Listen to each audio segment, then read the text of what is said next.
everyone, and welcome to another exciting crossover episode of JJ's Rainbow Rumble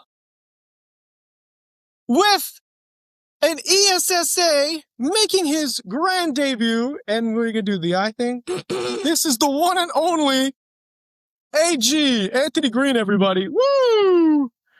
And as always, the other half of the show is going to be King Me Rev's High Podcast. And let me introduce all the rest of us. As always, by my side, my wonderful daughter, JJ King, the gecko with a very secret name, I guess. He has a name, but now you can't know unless you know. And then if you don't know, now you don't know. I don't know what to tell you. And myself, the Rev Dude. Woo! And today, you know what? Honestly, we have somebody, and we've talked about on both sides of the fence, whether it's JJ's channels, my channels, one of our podcasts, doesn't matter. We've talked about special people, right? When we do a crossover episode, it is very much reserved for special people. And today, it really is. And today we have someone who is genuinely near and dear to our hearts, someone that we love, adore, and appreciate. And we are very happy. We are very much here to welcome the Zach of all trades, baby, the ZOAT. Woo! Let's go. Oh, my goodness. Well, I've come on so many different podcasts, and it's very interesting to see how an intro goes for someone like little old me. And gosh, you guys make me feel so loved, and it's so appreciated. And I appreciate you guys having me, the both of you, as somebody who, works in school districts for, outside of wrestling. I can understand having to work around schedules to have little JJ here with us. But, Rev, thank you for having me. This has been a long time coming, honestly. I've seen how many of some of my favorite people you have rotating through this show, and it's like, yo, when is the ZOAT coming on? When are we gonna have this conversation? And we're doing it right here, right now, and it's a pleasure to do so. It absolutely is. And it's when you reached out originally and said that, I was like, listen, and JJ can back this up. I told you, I was like, we could do it almost any day, but if we do it without JJ, I am a dead man. Yes. We can't afford you yet. That's too much paperwork that nobody wants to do. Exactly. There's been other people, and I make no mistake about it. There's been plenty of people on my podcast that I genuinely have appreciated to come on, right? But JJ loves you, not them. So she wouldn't kill me when I had, let's say, Tim Bosby on the channel. She's never met the guy. She's like, cool, bro. It's cool. Shouts out a guy like Tim Bosby, killing it out south. Mr. Action Wrestling Superstar over there. Right? Mr. King of Memphis. Which that episode is going to drop, I think, June 27th or something. I can't remember. Don't ask this me. Episode should be dropping in July. Big day for the pod, too, I guess. Right. And coincidentally, as shout out to Focus Pro, this episode, if I'm doing my math correctly, should drop July 11th. So it should be perfect. The airwaves are going to get a double dose of ZOAT that day. Boom. Right. Bright and early. Who does? Exactly. It's going to be great. It's going to be great. We love it. And we love Focus Pro. We love Evan. We love Brian. We love all those guys, man. It's always great to be there. It's always great to have an AG sneaking up on you. It's kind of, not to say that's not the first time, even today, but still. Wait for the day that AG just sneaks up on one of them shows, I'll be a happy camper. Jeez, yeah. But that's neither here or there right now. That is, and I mean, though, speaking of AG, though, as of recording this, it is Sunday, June 7th. Last night, I know you were refereeing some incredible wrestling. We went to Lucky Pro Wrestling, got to see Starstruck versus the Headbangers, which was pretty great. Dijak had some I literally thought that Dijak was in the opening four-way dance, and that man goes so hard. I thought he was going to break the ring. He literally was hitting off the ropes and the posts and everything, and I have yet to see a ring buckle in a way where I thought this man was going to smash right through it.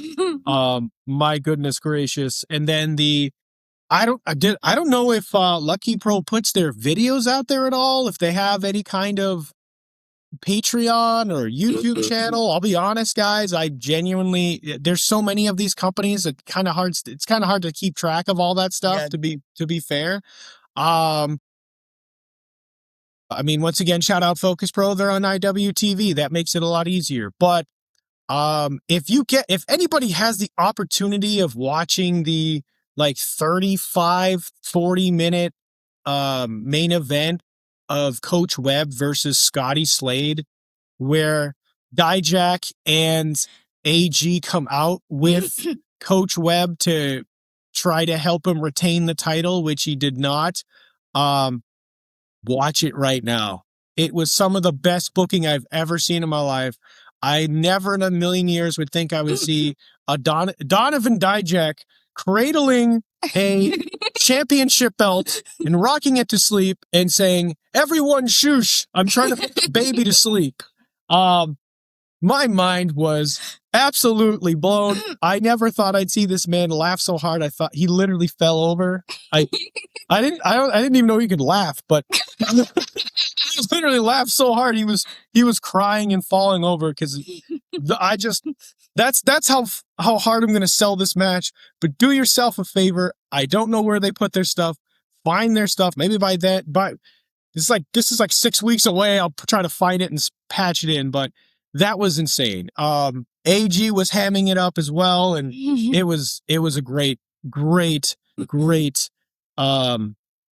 main event. But sounds like the ZOAT had a hell of a main event on his hands as well last night. Go ahead and tell everybody where you were at.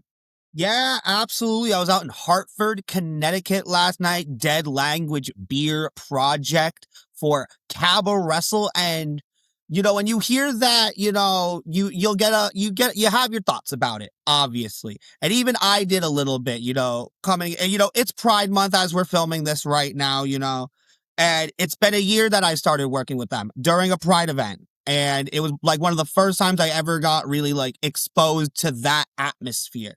But my God, was it one of the most like inclusive, most welcoming, most fun experiences I've ever had. And I told the guy who runs it, Tim Kilgore, shouts him out. He does an amazing job. Like, I want to be a part of this as much as I can. And I don those rainbow stripes proudly now, you know, as an ally, you know, because it's just such a great thing that he does there. Because it's not just wrestling. Like, wrestling is just a part of it. It's catered to a broader audience because there's live theater, there's bands, there's drag, there's burlesque, there's just so much entertainment value rolled up into one in a space that is so open and so free to just be you. And all that allows it to then culminate where last night we get to bring on a talent like an Alley Catch to come and wrestle the Suplex Sweetheart Isana for the Cabo Wrestle title in the main event of the entire night. Like, because normally, you know, we'll have a band play something out or there'll be like one more performer, you know, to close out a show. But the bands played early. They did like a 2-hour thing that they rotated some bands through. And so the wrestling match got to be the headline, the marquee, the main event. And it was just great. It was an amazing time for me, especially, you know, like I had a small hand in kind of like that blooming to life when it comes to that match. But like, again, I have to shout out Tim Kilgore, who busts his ass to get all the performers that he gets, including the wrestlers, all organized and, you know, timed out nicely to where we got to go home at a decent time too. And that's again because of the great performers that make that show happen. And that main event was something like I was truly grateful to be a part of, you know, and shouts out Nick Mitchell, you know, a great referee on the Northeast scene who was like, "Hey man, go for it, dude," you know, and I'm like, hell yeah. And she was so great, Allie, especially, obviously national traveled superstar, she doesn't have to come to some little freaking bar in Connecticut and do a show for not wrestling fans. But, when she can express herself in any way she wants and just have a great time, that's all we can ever ask for there. And Isana is a great representation of what it is there, and she's on a career resurgence on herself. Like, I couldn't be prouder of the work that Isana has been putting in. So for her to get that match, like, she's had some big matches in her career, but during this run especially, like, this is one that was like, oh, you can really sink your teeth into this. And like, I don't know, they got a "this is awesome" chant, and then the only other thing anybody wanted to say was gay. So they did their jobs and they did them exceptionally well. That's incredible to hear, especially the Suplex Sweetheart has been on the podcast with us for sure. Nick Mitchell as at least of today's standpoint, in 2 weeks, Ref Nick his podcast will drop just the day right before Father's Day, which great for him. That's my Z-bro, and he's a new father. Look at your marketing. You're killing it. It was genuinely, I couldn't have timed it better. It was so perfect. It was so perfect that it's going to drop, and we actually make sure to take a step out to wish all the dads the best, right? And then myself, I might not be the oldest man in the room, but I'm one of the oldest dads anywhere, to be fair. My son is 24 years old. My oldest son is 24 years old. There's so much, and I don't want to put myself too much over, but I with 24 years of experience of having kids, and I have 3 of them, I love talking to the younger, I shouldn't say necessarily always younger, but the newer parents, and giving them a little bit of validation and care and understanding, right? We live in a world, whether it's Pride Month now or Men's Mental Health Month or whatever, where we need more care and understanding for each other. And I will die on that hill, right? I can't agree with you more in the sense of that, especially with a lot of the stuff that like is coming out in the past few weeks, hell, even past couple months. Like, it feels like it's a never ending wheel mill of just chicanery and debauchery and all this nonsense.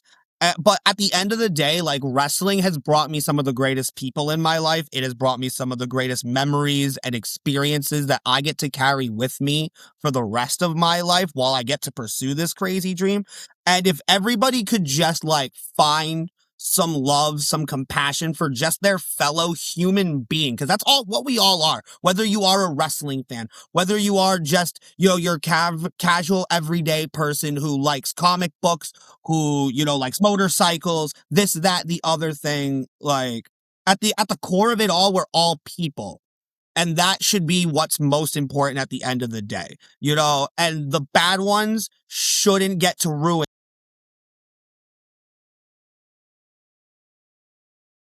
Yeah, I couldn't agree more. It's hilarious. I always like to go back to this example. I'll never forget the summer of Pokemon Go when it dropped, right? People were everywhere. People were losing their minds. There were people in the office walking around going, I found a Pikachu, right? And I'll never forget, and I don't want to throw too much shade at my uncle because I love you, but my uncle was the first one to be like, look at all these idiots playing their game. And I was like, but is it any different from the way like sports fans act? Because he's a huge sports fan, especially the ones that like paint their face, rip their shirt off, and you know what I mean? How are you any less of a nerd painting your face and putting on a wig going to a football game than you are just walking around a place playing Pokemon? At least these people are getting some exercise. You know what I mean? Like, come on, we got to give two for. Wrestling's the same way, where like you see some of the casts of characters that, and I'm not just talking about talent, but some of the people that come. But again, it's if you enjoy wrestling, express it and be a part of it, enjoy it. Like, go out of your way to see it wherever you can find it, because there's plenty of it no matter where you look, but that's the same for any fandom. Like, who am I to tell anybody like what they're doing isn't okay when again, I'm in a rainbow shirt, watching people shove each other's whatever's in their faces. Or, people are like, some of the spots are, there people freaking Bayside's pulling headbands out of who knows where in an IWTV World Championship match, okay? And then gets a bat exploded in his face, like complete 180s, okay? But that's the world. The world has its full 180s of everything. Just when you think something's the way it is, no, here's a completely different example. But guess what? That example isn't wrong. It's just not what you thought it was. It's not what you perceive. But that doesn't make it not okay unless it's not okay.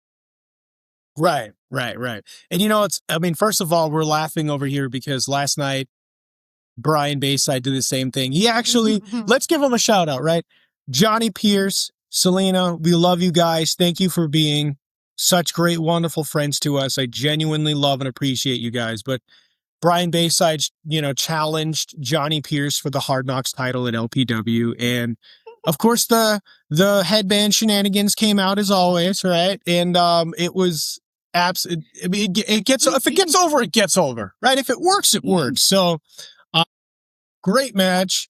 Wonderful people. I loved all the people involved. And, I couldn't agree with more on your statements in general. It's just, especially when you're in this space, once you get in the space, you get to really know people and you find your people within this market as well. It's just, it makes the experience so much better. Right.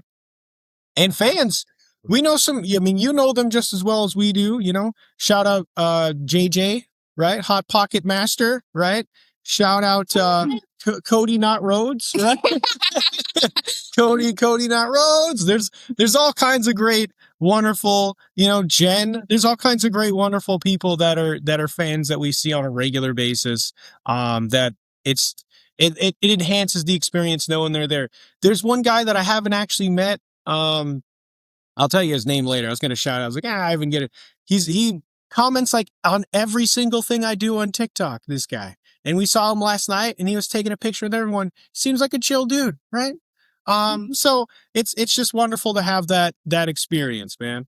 Yeah, you want to talk about fandoms? Hey, I want to shout out the kid right now, carrying on my spirit as a true LaFangy. I see you with the headbands. I see you repping the cause. Cause listen, I will tell you when Shannon LaVangie, I will die on that performer's hill. I have watched from the start to where she has progressed. And listen, it gotten to a point where there is a synonymous, if you start doing it, I'm gonna pass it on to you. Pass it on. The signature, yeah. There's a point in her song that just says the word yeah. Belt it at the top of your lungs. Just belt yeah. I promise you, she will appreciate it because for years I would go to chaotic events and it would be my little crop of people, my group of wrestling fans. And we would all just shout, yeah, right as that troublemaker beat hit. Now it's a relentless, yeah, but, we workshopped it. And it became a thing where, if she heard that, she knew that she couldn't have a bad match because the crowd was going to be perfectly allowed to know what was going on because there was somebody there who was going to make sure that she got over.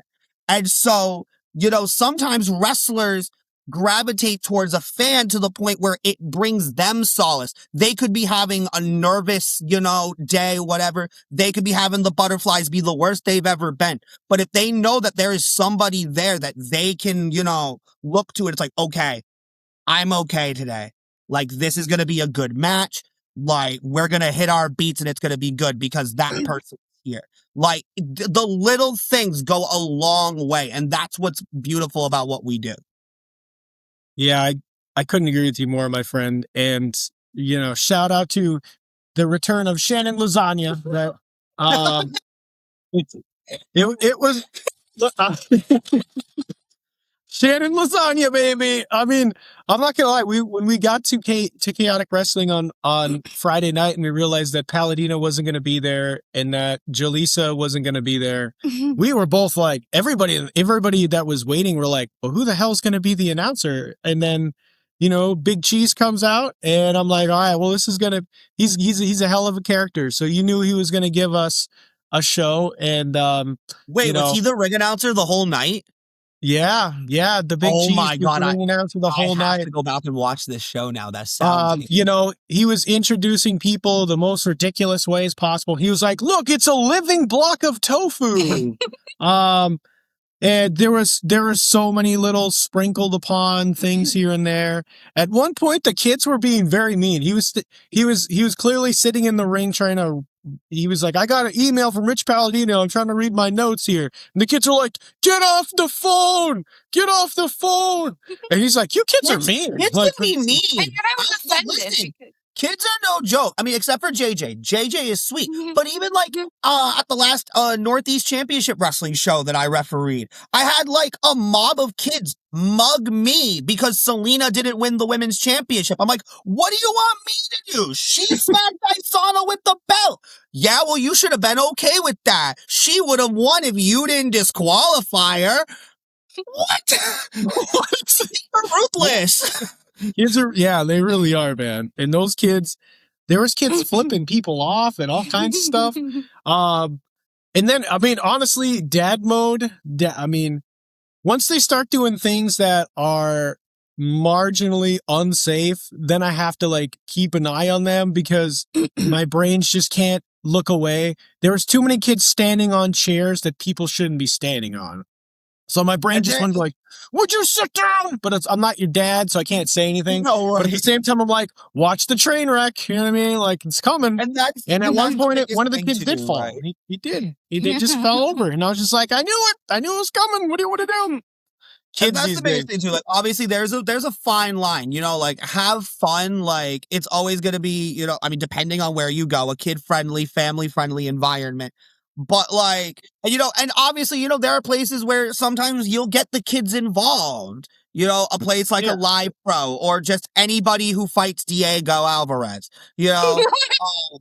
But like outside of that, especially like you said, like parents, especially in this day and age, you've got to be careful. You've got to be, kind of like defensive. Hell, my mama, the infamous Lady D, Desiree, she's my surrogate mother.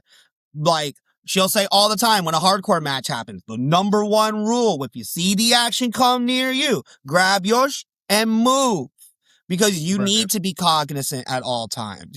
Rich Palladino will tell you at the start of any match that's gonna have any type of weapons, violence, anything like that, to be mindful of your surroundings, And again, that's what a guy like Rich Palladino has seen a whole lot of stuff in 32 years and just doesn't want anything to happen to any of the wonderful establishments that he, I, and so many great people work for. So please keep your children safe and always have a great time. But again, safety.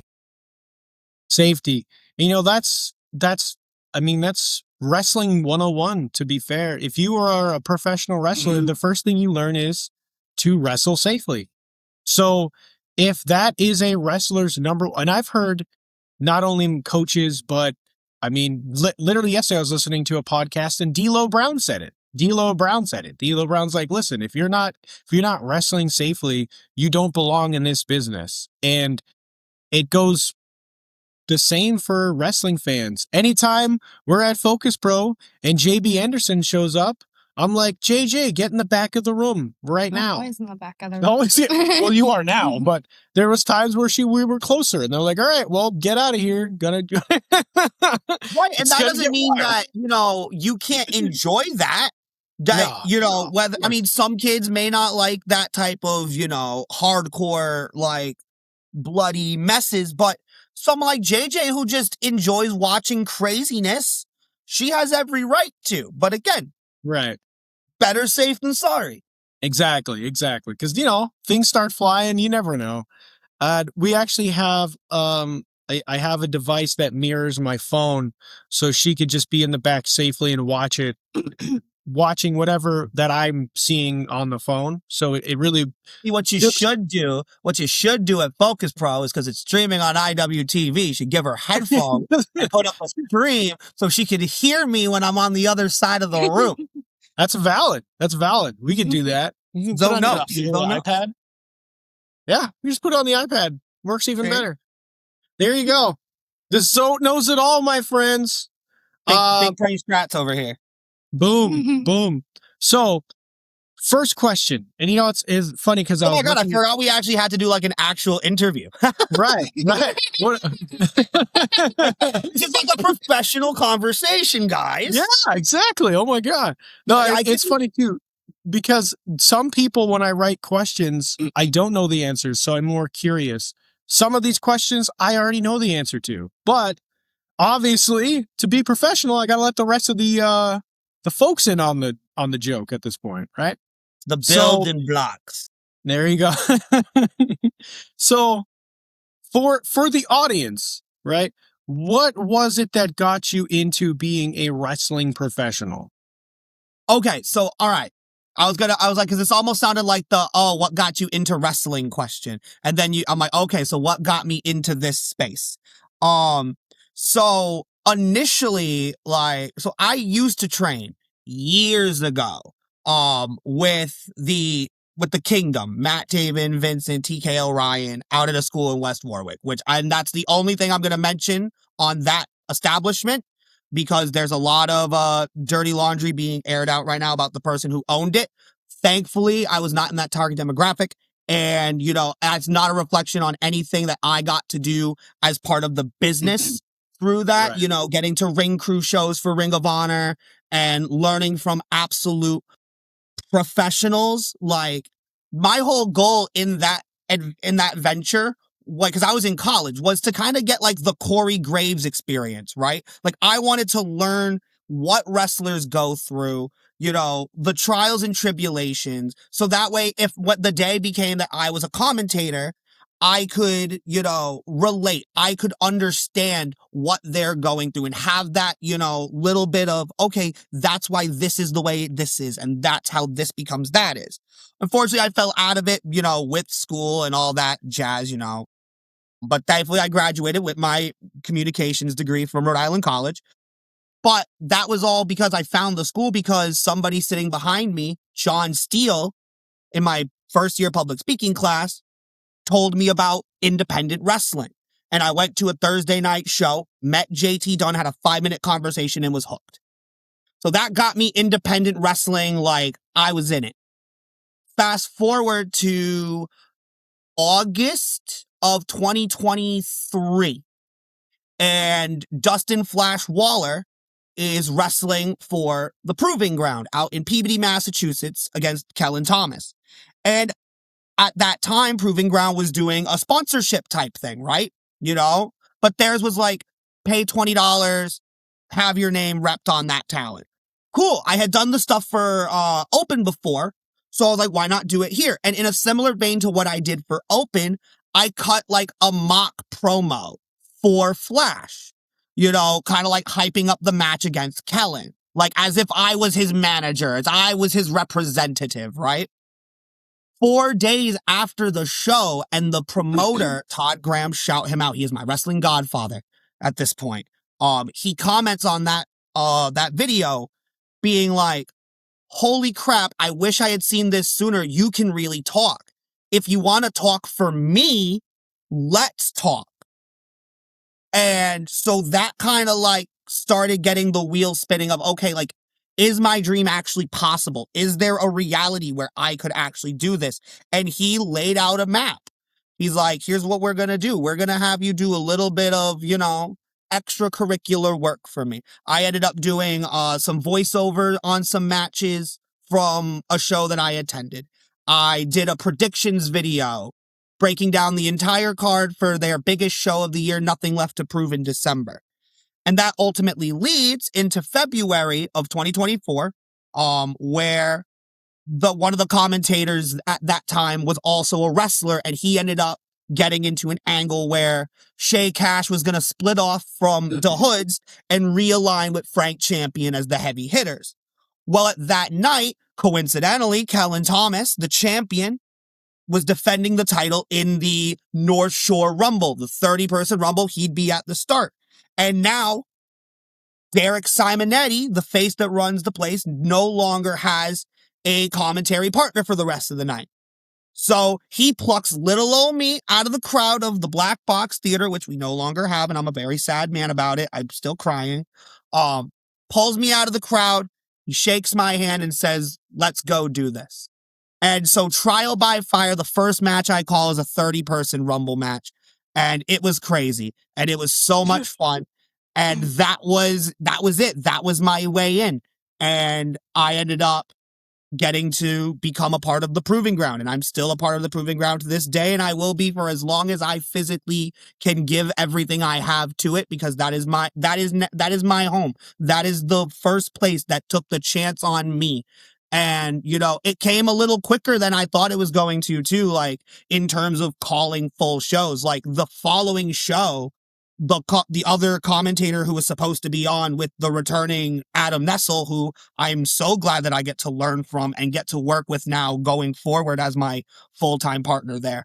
They didn't know what was going on with the other guy, and they're like, hey, I was only supposed to do the pre-show match. My first singles match was Diego Alvarez versus freaking Flax, and that was supposed to be it. Funny how the world works, right? Diego Alvarez being my first freaking match. And now he's the face of Focus Pro. But it ended up becoming, hey, can you call this whole card right now? Off of only calling that Rumble. And it was that right there. Nessel freaking was like, wow, this kid has something. Like, we can really, like, give him the ball and we can trust that he can handle it. And it just snowballed into the ZOAT. And now I'm going up and down New England damn near every weekend, multiple days out of it, getting to do what I love, because some bald guy who likes to make dreams come true decided to make this guy's dream come true. And I couldn't be more grateful for that, you know, because at the end of the day, like, this is all I've ever wanted. And now I get to do it with all my favorite people who I came up watching on the independents. Because again, like, that place in West Warwick and subsequently then, you know, the RWA at the old Chop Shop building, you know, now I get to work with all those guys, the Mike Monteros, you know, the Riley and Devins, the above all, the Isanas, like all these people who like were coming, Stephen Lust, AJP, like so many people that you've had on this show, so many people who are going on and doing big things. Now I get to be just this small part of their grand journeys while I'm actively building mine. Sorry, that was such a long-winded response, but like, you know, those are the kind of responses we love, man. That was a great response, you know. And you I'm gave a me the storyteller, in case you couldn't Exactly, freaking tell. You know, it's exactly. what we do in this wrestling. Exactly. That's why I knew this is going to be. I've been looking forward to this podcast. I always knew you'd come on the podcast eventually. And I was like, because there are people, and I mean no disrespect, but there are some people that you kind of have to work a little bit. I have to work a little bit to get some good answers out of them. And I was like, man, I'm going to be on autopilot today. It's going to be awesome. I love it. I get it from my grandfather. He's sitting right next door. But like, I'll never forget bringing him to my college for an assignment. And my grandfather can talk your ears off for days. He has stories of just everything of his life that he can break down piece by piece with every granular detail. And he'll tell the same story to like 5 people in the same day if you really listen. But, you know, I bring him to my college for this like interview thing where we had to bring a family member and talk about their past. And I went to him like, hey, listen, I want you to like give me your bulk, but I only get 10 minutes for the interview. So like, just kind of be a little mindful of that. Leave it to him to take that way too literally and give me the most like point A to point B answers. And now I'm like, do I really have to like grind my grandfather who's never shut up a day in his life, passed it on to me who never shuts up a day in my life? Like, but like, I was on another podcast recently who dug through my channel and they brought that up. They're like, oh man, that was such a good, I'm like, yeah, like, you know, I've been doing media for a long time, you know, like it's why I went to school for it. It's why I, took the time to, try to be as, well equipped for the world that I want to be in as possible, especially because again, I'm not a wrestler. Like, I can admire a lot of, the boys and girls who rigorously bust their asses in the schools, in the dojos and all that. But like, as somebody who, outside of like a little thing here and there, like I don't have all the time to come and do stuff that ultimately I'm never gonna do. Like, I'm not hitting nobody with no hurricane ranas or shooting star presses anytime soon. I do not need to be spending hours on a crash pad trying to be the super athlete. I will leave that to the super athletes. So that's why I'm, again, so grateful for a place like the Proving Ground, who just saw somebody who wanted to put his voice to something that he's passionate about and gave him the platform to do it, where now, because of that, so many others now trust me to put my voice and my knowledge base to their products, to push their stories, to make their Beautiful answer, and it leads right into the next part. I mean, love perfect segues. Love perfect segues. My life. So we as your friends, us and others, know you as the ZOAT. Can you explain to our audience, where did you get, what is the ZOAT and how did you get there? Okay, so before, it is not the Zach of all time. It's not it. It is, yes, it is a play on the GOAT, but ZOAT is Zach of all trades. It's a play on Jack of all trades. I love puns. I love me a good word play. If you've heard my commentary, you know that all too well. So it's funny too, because so my first year of being a commentator, I was exclusively with the Proving Ground, and again, shouts out my former partner, Atlee Green, and as well as Adam Nestlemania. You can listen to his podcast, The Jobber Knocker, every Wednesday. They break down Raw, SmackDown, pay-per-views, all that fun jazz, as well as Todd, Derek, Simonetti for, being my literal wrestling coaches, and getting to learn the ropes, because that year was literally just finding my ebbs and flows, finding what worked, what didn't. But I didn't have the ZOAT thing. That same year, I started helping out with Renegade Ring Rentals, through Fight Life, because Frankie was shorthanded. I had messaged him something or whatever. We were talking about the show. I asked if he had enough people to help him because I saw his post, and he's like, I think T and Lust could use an extra set of hands if you could possibly do it. And Steve kind of took me on as his, little Padawan, teaching me the ropes again, teaching me the cables and the boards and the beams and all that makes it come together. So that became my second thing, was building rings, for the BSTs and the RWAs and the live pro wrestlings. And that at the beginning of 2025, I was literally just shooting the shiz one day. Like, it was at an RWA show. We had just finished building the ring, and they wanted me to run the ropes and so they could check the cameras or whatever. And I think I had just said Zach of all trades randomly in passing. And T Phoenix looked at me and he went, wow, that's good. That's good. You should do something with that. And so Zach of all trades then became the coin.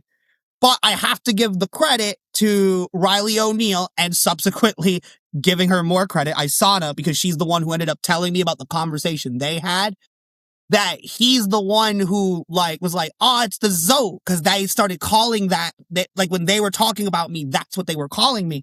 I didn't put together calling myself the ZOAT until that revelation came. I was just running with the wordplay of Zach of all trades, and then that pun became a thing, and it's like, oh my God, okay. So that the seed was sprouted, and that started. And then halfway through last year, it was June, and now full circle conversation is when I had my first ref booking with NCW. And then the following week, Tim Kilgore didn't have a referee for Cabaret Wrestle. So I literally a week after my first ref booking had another one, and that was now 2 spots. And now another thing under my belt. I've had NRG ask me to hold a camera because my man Multimedia Dave couldn't make it a day and I just happened to be there. There's another thing I can do. RWA, before I started commentating there, something didn't work out with their previous backstage interviewer.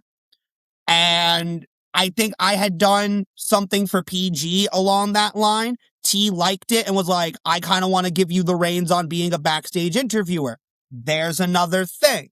I will literally do anything that you show me how to do and I can implement, really, except for wrestle. I am not trying to fight nobody. I am not trying to be no major champion superstar, but like, I am willing to help out in any way I can to any place that I can get to, any place that is happily willing to have me. And I'm grateful for everywhere that has given me a chance to apply my various trades. A place like an Alley Fights. I mean, I've literally been a referee. I started there as a referee. I commentated the last time I was there, took a month off, and then I did 14 interviews for them this past Friday. Like OWR, out in Connecticut, Outcast Wrestling Revolution, off of just scouting me one day on a show doing commentary. We're like, we want you to be our full-time guy. I'm getting to debut as a referee for BST because the promoter there, Harry, saw me referee at a show and was like, wow, I may need somebody during the summer. And I think you would be a great person to give that chance to. So it's definitely working. I'm grateful that this kind of blossomed in a way because I didn't know really what I was trying to kind of keep my old moniker that I used to train with, the A+, because I was always brains over brawn naturally. When I was training, the big thing was, well, who are you at the end of the day? I'm a 20-something-year-old college student. So be that. Just be you. And ultimately now, like, that piece of advice, again, like, I carry so much of what I've done with me every single day, no matter how insignificant it may seem, because now fast forward, all I am is me. What you see with me is what you get. But I'm willing to give you everything that I have if you give me the ball in whatever facet you ask me to be. Even if it's something I've never done before, I'm going to give it my best effort. Maybe show me how to work your equipment because every place is different. Just like every ring is different, because again, I've built so many different rings for so many places, but I'm grateful that the Zach of all trades thing has really worked out. And then the ZOAT thing has worked that much better because Zach of all trades is a mouthful, who doesn't love a good appreciation? But yeah, like I give the credit where it's due to everybody who has helped me get as far as I have. And I'm sure more of them will get shouted out as questions naturally, ordain it to happen, but I'm just going to keep being the ZOAT and I'm just going to keep doing what I do as much as I physically can do.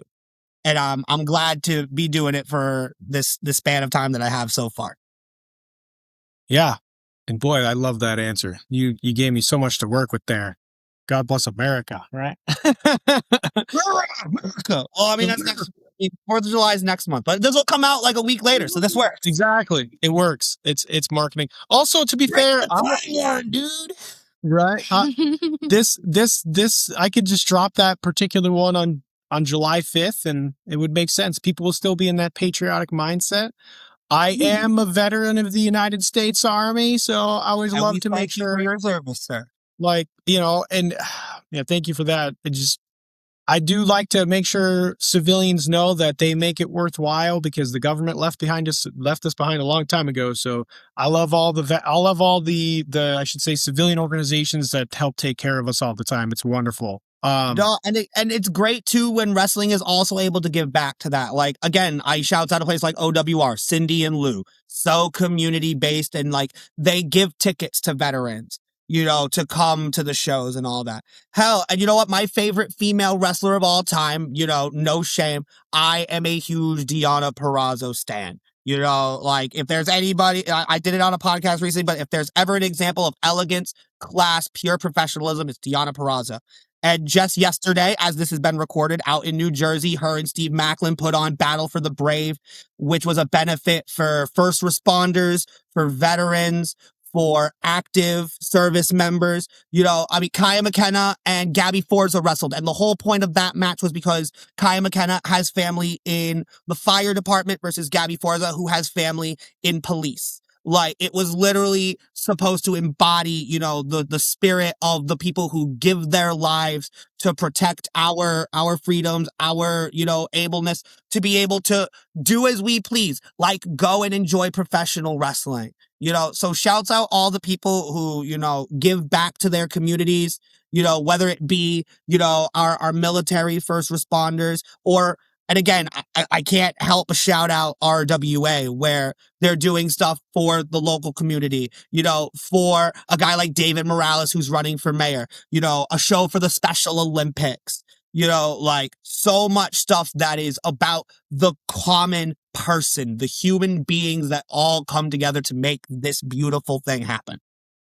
Right. And I love it. There are so many great, wonderful organizations that are doing such beautiful things. I know when we went to New Order Wrestling, they gave free, that was right around Memorial Day, and they gave us free tickets for Memorial Day because I'm a veteran. That was wonderful. So it's always beautiful to see when people give back to those who give and sacrifice for us as citizens of this country. It's absolutely beautiful. I love it so much. JJ, I believe JJ has an adjusting question here. Oh my goodness. Yay, finally. Please say something. I feel so bad. Like, I know I'm long-winded, but I'm like, I don't want to take away from the actual star here. Boom! What's the best part about being the ZOAT? Best part about being the ZOAT, in my opinion, is just getting to be a part of the moments and getting to share them with the best people and making somebody's experience in wrestling better. Like, it warms my heart. Like, cause again, I never seek like recognition, validation, anything like that. Like, I understand that like wrestling is about the people who are in the ring. A lot of like referees are invisible. Us commentators, you know, I call it an auxiliary, you know, like we are a part of the show. We enhance the product. But like, it warms my heart when somebody will go on a Twitter and just, you know, shout out my work, or, you know, a performer, you know, like a Ben Bishop tags me in a clip because of a call that I made, you know, that he felt was worthy of that recognition. You know, and again, like as a referee, you know, if a talent feels that they can trust that I will get them where they need to go safely, you know, I especially, you know, in a world full of, again, the negativity and some of the vile people, you know, people like Elle Valentine, Selena Hakate, who amongst other female talents who have come to me specifically, like, we appreciate you when you're in that ring, being there just specifically for the match and not any ulterior motive and not trying to, you know, subject us to anything. You are there because you care about us, not from a physical or like, you care about us as the people, you know, as the performers. And that's all I ever want to be. I want to be somebody that people can, you know, rely on, depend on, feel safe around, feel comfortable with, and be able to have the level of trust to represent your brand, to represent your company on whatever platform you're on, in front of whatever audience you cater to. You know, that's my joy. And then again, like I said, with doing it with the people, like whether it be my fam, you know, my core group who I travel everywhere with, you know, when I was a fan and as a worker. And on the flip side of that coin, the same thing as the workers. Like I said earlier, you know, a lot of the people like that work for the RWA, that work for the Proving Ground, hell, even some that work for Focus Pro, you know, not obviously some of the big names that we draw, but I mean, hell, even like a Frankie Kazarian, you know, like I watched him on TNA in 2012 doing Bad Influence with Christopher Daniels, and then having that's like wicked cool. But it's about the people that I've truly gotten to make the connections with. And like, I truly see more as just coworkers, but actual like confidants is that like, I'm grateful those who help me get to and from. And again, that comes with that level of trust. Like they're willing to trust that I'm a good enough person to be let into their vehicles to drive all these hours to wherever we're going, like I'm all about the happiness and the joy that I can bring others. And in turn, that allows me to be better at what I do. Right. And we, JJ and I can say that we have even gotten the luxury of our own private commentary at that Lucky Pro show the three of us hung out at. I got free jelly beans.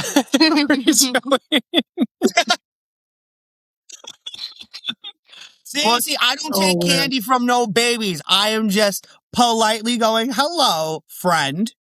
Right. Care for a schnock. Right. And also, and that's like, hell, I've even made friends off the fact of me making comments in a crowd and they just dying because like, sometimes I can't help it. Like sometimes just like a call will come out of me or like just some snarky remark because, like I'm always one for a quick whip. And then all of a sudden, like now I'm BSing with like a group of people for the rest of the night because it's like, hey, this dude's freaking hilarious. And like, again, and that ultimately comes back to what I was saying, where like, even if I'm not working, like if I can just make somebody's day better just by being me, just by being Zachary Levaye, being the ZOAT, whatever it is, like, because that's ultimately what wrestling is for, what the performers are there to do. Yeah, some of them are there to make a paycheck and to each their own. But at its core, you're there because you love it. You're there because you want to give the paying audience, or in terms of Cabba Wrestle this month, free admission. But you want to give your audience the satisfaction of, hey, we gave it our all. We did it for you because this is what we all came here for. No, I love it. And it's funny. It reminds me of recently when we were at a Chaotic show in the Sons of Italy in Watertown.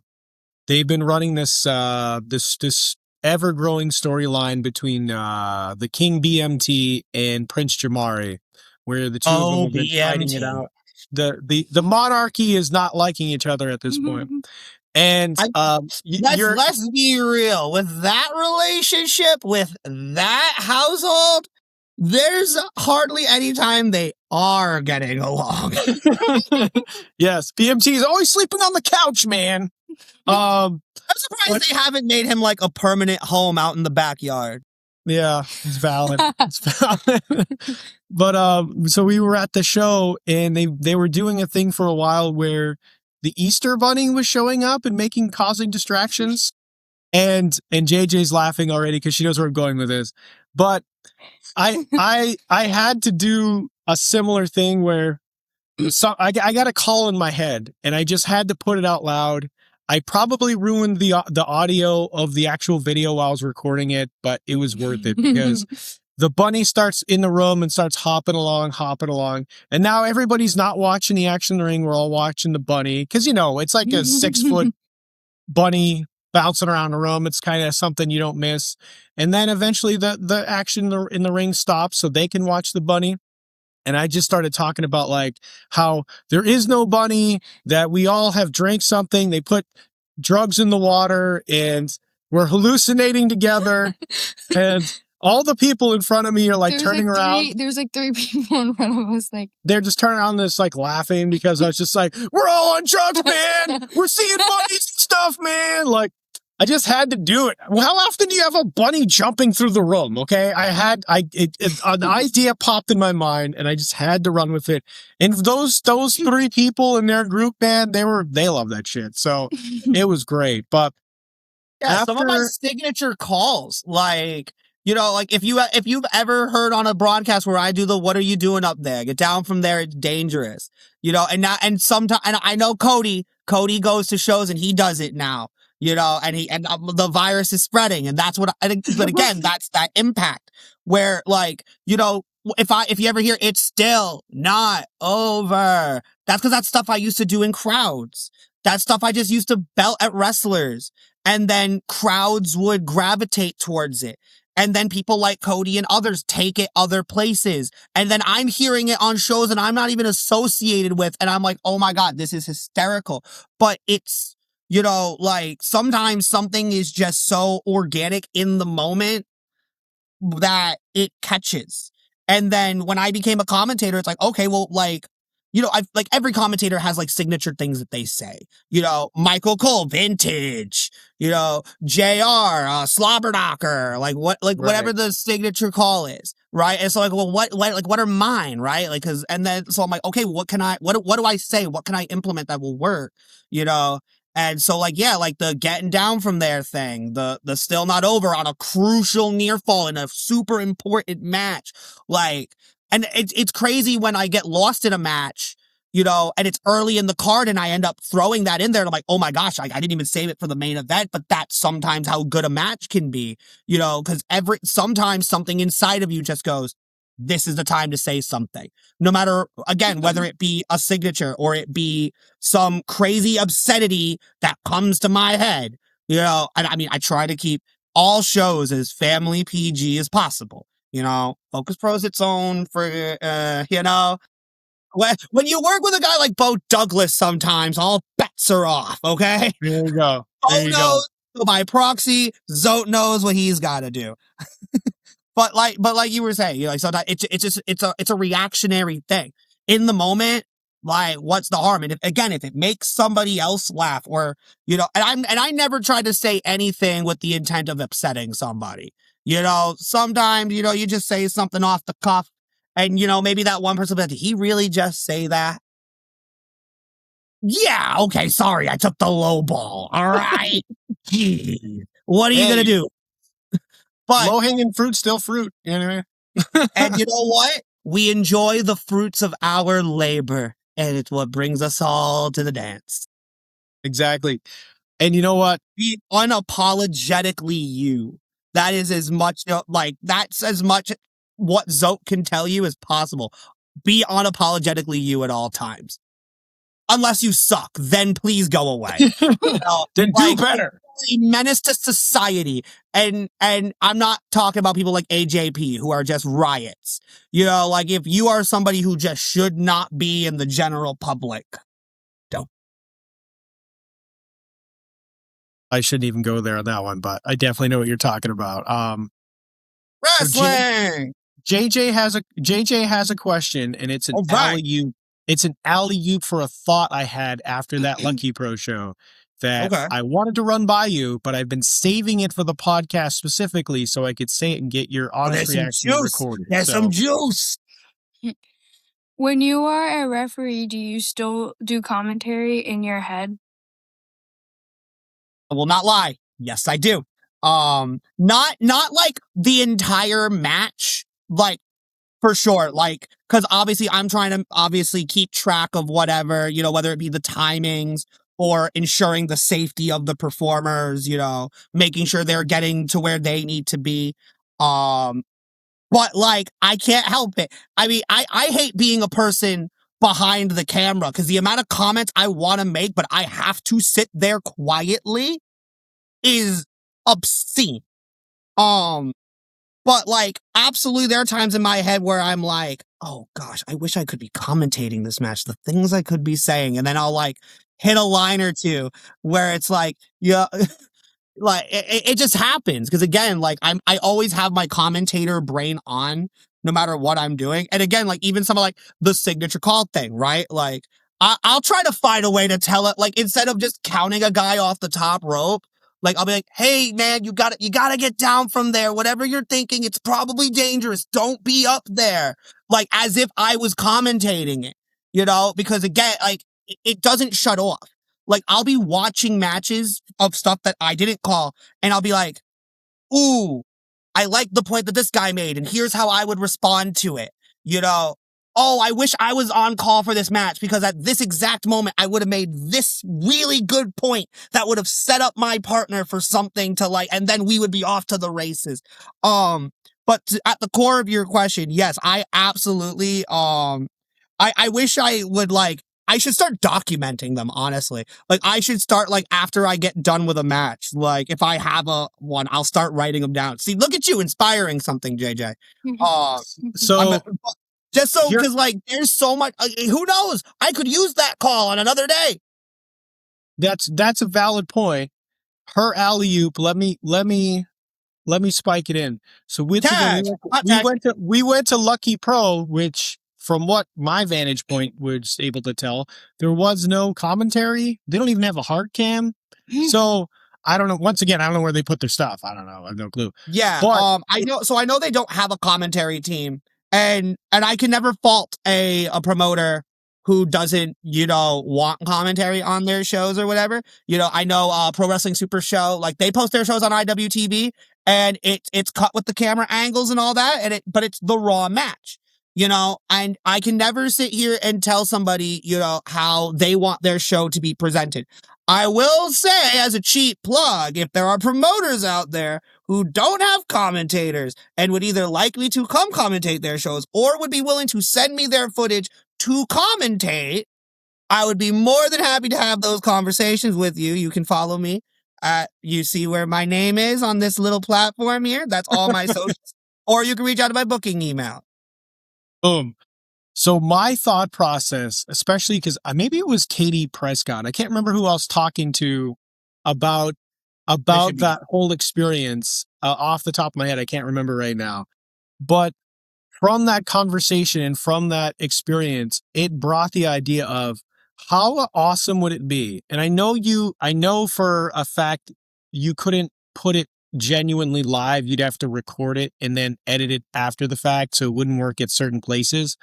However, I thought it would be amazing for you to be the first true ref that is mic'd up and could add flavor and seasoning to these matches. I thought it would be special. So I thought it'd be. I mean, listen. I have seen some. I've seen some referees have, like, the GoPros, so, like, you have, like, the ref POV kind of thing, which I'm like, oh, that's kind of cool, right? Like, I like that little, like, thing, but, like, obviously I don't want to do something that, like, other people are doing and then be like, oh, look, I'm just jumping on a trend. But even to that point, like, that's not even, like, a bad concept. Like, that'd be, I mean, I'm waiting for when I ref a match and then someone needs to voice over commentate it. And so it's like, oh, I am commentating a match that I'm currently in the ring for. Do I have to now distinguish myself from myself? Like, should I call myself by name if the referee makes a certain call? Like, or is it like, oh, he's the ZOAT and I'm Zach? Like, how does that work? I know Cabba Wrestle is toying with the idea of implementing a live over the comms commentary concept where, like, because again, it's not a full on wrestling audience, so he's like, stick, like, you and some other really flamboyant personality, give you each a microphone, and you just kind of do and I always forget their names, but the two old dudes in the Muppets that Yes. in the rafters. Yes. The resident Alfredo and Wolvie position. Right. And shouts out the legends. We love them. It doesn't get much better than them. But the idea would be there is just us just cracking BS the entire time. Like, not even like calling spots or whatever. If I'm throwing a story beat in there, whatever. But it's mainly there for the audience to be more engaged with it if we're, like, kind of like spoon feeding them the entertainment. So No, that makes total sense. But it's all about, that's what wrestling is now. Like, it's all about trying to find the new innovative concept, right? Like, no matter what it is. I mean, signature moves, like Jose Zamora, Mr. Mic'd Up Wrestler. Like, that's such a great thing. I love that he's got that down pat, and I can't wait for him to get back, because my gosh, is he so good. But I mean, hell, if someone can figure out a way to rig me up commentary while I'm refereeing at the same time, I will give you all the praise in the world, and I will totally innovate your newfound technology. There you go. I think it would be great. That's just me. You would at least get a couple of good viral clips out of a match. That's what I think. I don't think there would be. I mean, especially with some of the people that I'm around on a regular basis. Like, oh my God. Some of the things that I have to oversee. And then I'll even be in the crowd for like on shows that I'm repping or not. Like one of my favorite things now on commentary is like, I do not envy this referee today. I will be gladly sat behind this table and not be in the middle of that one, you know? Like, cause I mean, again, there are some crazy people in this business and I would rather not die. Right. I love JB. I love him to death. Yes. I love Akira. Please do not put me in the middle of anything that they are well known for. Right. I know. I always love seeing GK with their safety glasses and he's got the big gloves on and all this stuff, all the extra cool equipment he can muster to try to make sure he doesn't get mauled to death by shattered glass or barbed wire or whatever fun shenanigans they got going on that day for sure. There's always all kinds of stuff in one of those matches. Yeah, the last Proving Ground show I did for a quick story just to kind of like the silly little moments, right? So in May, Proving Ground has what we call May Madness. It will be hitting the internet waves soon. I know that the editing process is almost done. But the idea of May Madness is every match is no disqualifications. We throw the rule book out the window, and now it's seeing how everybody is able to settle their issues in this very hostile environment. So match 4 of the night is a super hoss fight between Kevin Giles and Big Country Jason Maverick. They mauled 2 referees to the point where our senior official, Craig Kaler, comes out and just throws the whole match out. He's like, I am not getting in the middle of this. I refuse. The match is over. Like, get security. Let's go. Now, because both of our other refs have gone down by 2 monsters, they're in no condition to ordain the rest of the first half of this show at least. The last match on the first half, mind you ask? Jason Devine's Hardcore Open Challenge. So here comes Craig, and he puts his gloves, I don't even think he had his gloves on yet, but he gets in the ring, he does his pose, and then ring announcer Adam Salzer announces that it's the Hardcore Open Challenge. And you see the look on Craig's face go so pale, and then so like, ah, God dang it, why do I have to deal with this? Like, not as many words, but like that is what his face said. That is what his eyes, he was just like, oh my God, no. And then here comes Jason with a trash can full of plunder, and then a preacher wearing all white, ready to bleed like a pig. You know, like, sometimes you're just in the unenviable position. Yeah. Sometimes you gotta take. I'm glad no one has tried to smoosh me or break anything over my face.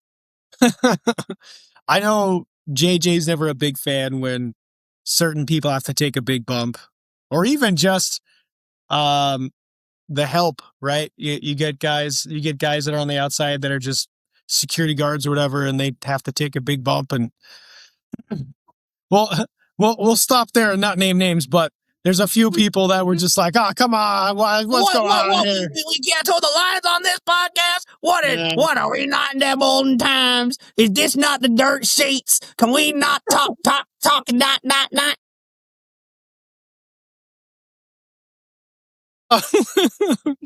Oh, God bless America. I swear to God. I love you, man.